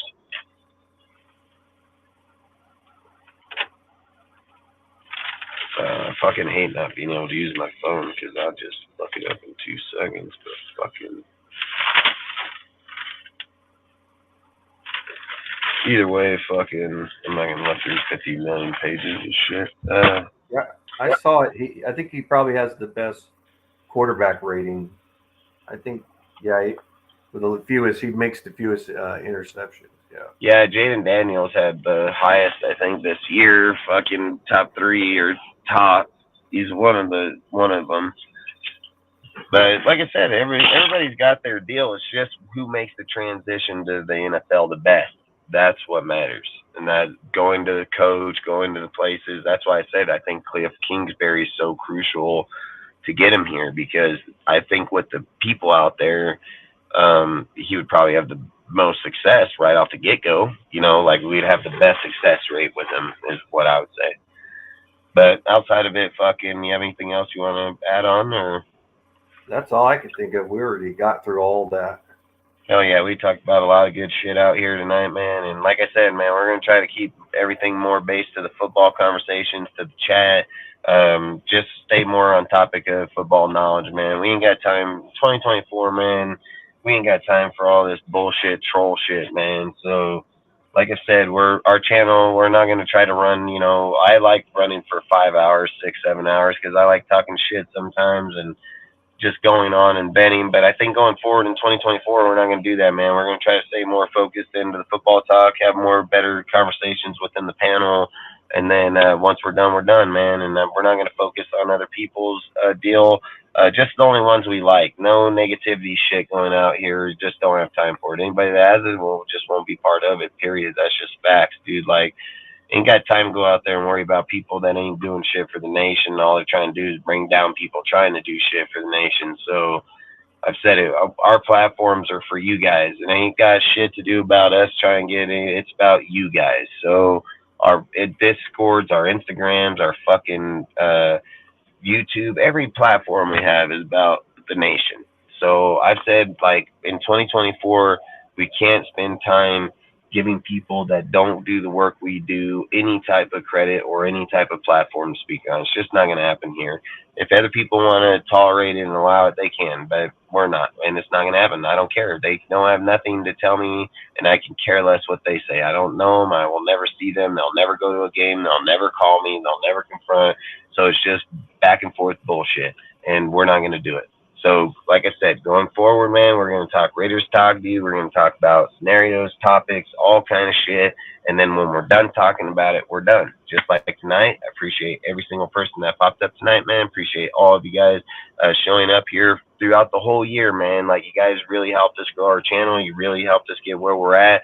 We're growing fast as can be, dude, and we're going to make sure that we keep bringing what you guys brought to us, we'll bring to you. We're going to bring you good content, good news, good conversations, man. We're not here to talk about other people that are not either in the NFL or part of what we're doing. So outside of it, I really do appreciate everything you guys have done throughout this last year. Help us grow on Instagram, Discord, YouTube, all of our platforms, coming here 3-4 times a week, man, being here for the pre-games, being here for hours of ranting and combating. Like, we didn't get to give you thanks on New Year, but we will now, and I really do appreciate all of you guys.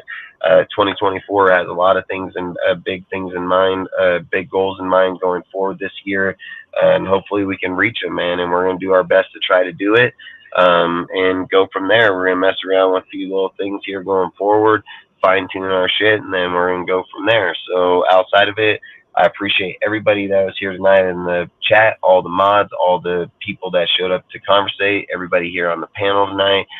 Really do appreciate all of you. If you have anything you want to add, Rudy, before we hop out of here? Nothing I can think of at this time. All right, man. Outside of that, I hope you guys have a great night, man. Drive safe. Don't drink and drive, man. And we'll see you on the next live, man. Peace out. Raider Nation for life, baby.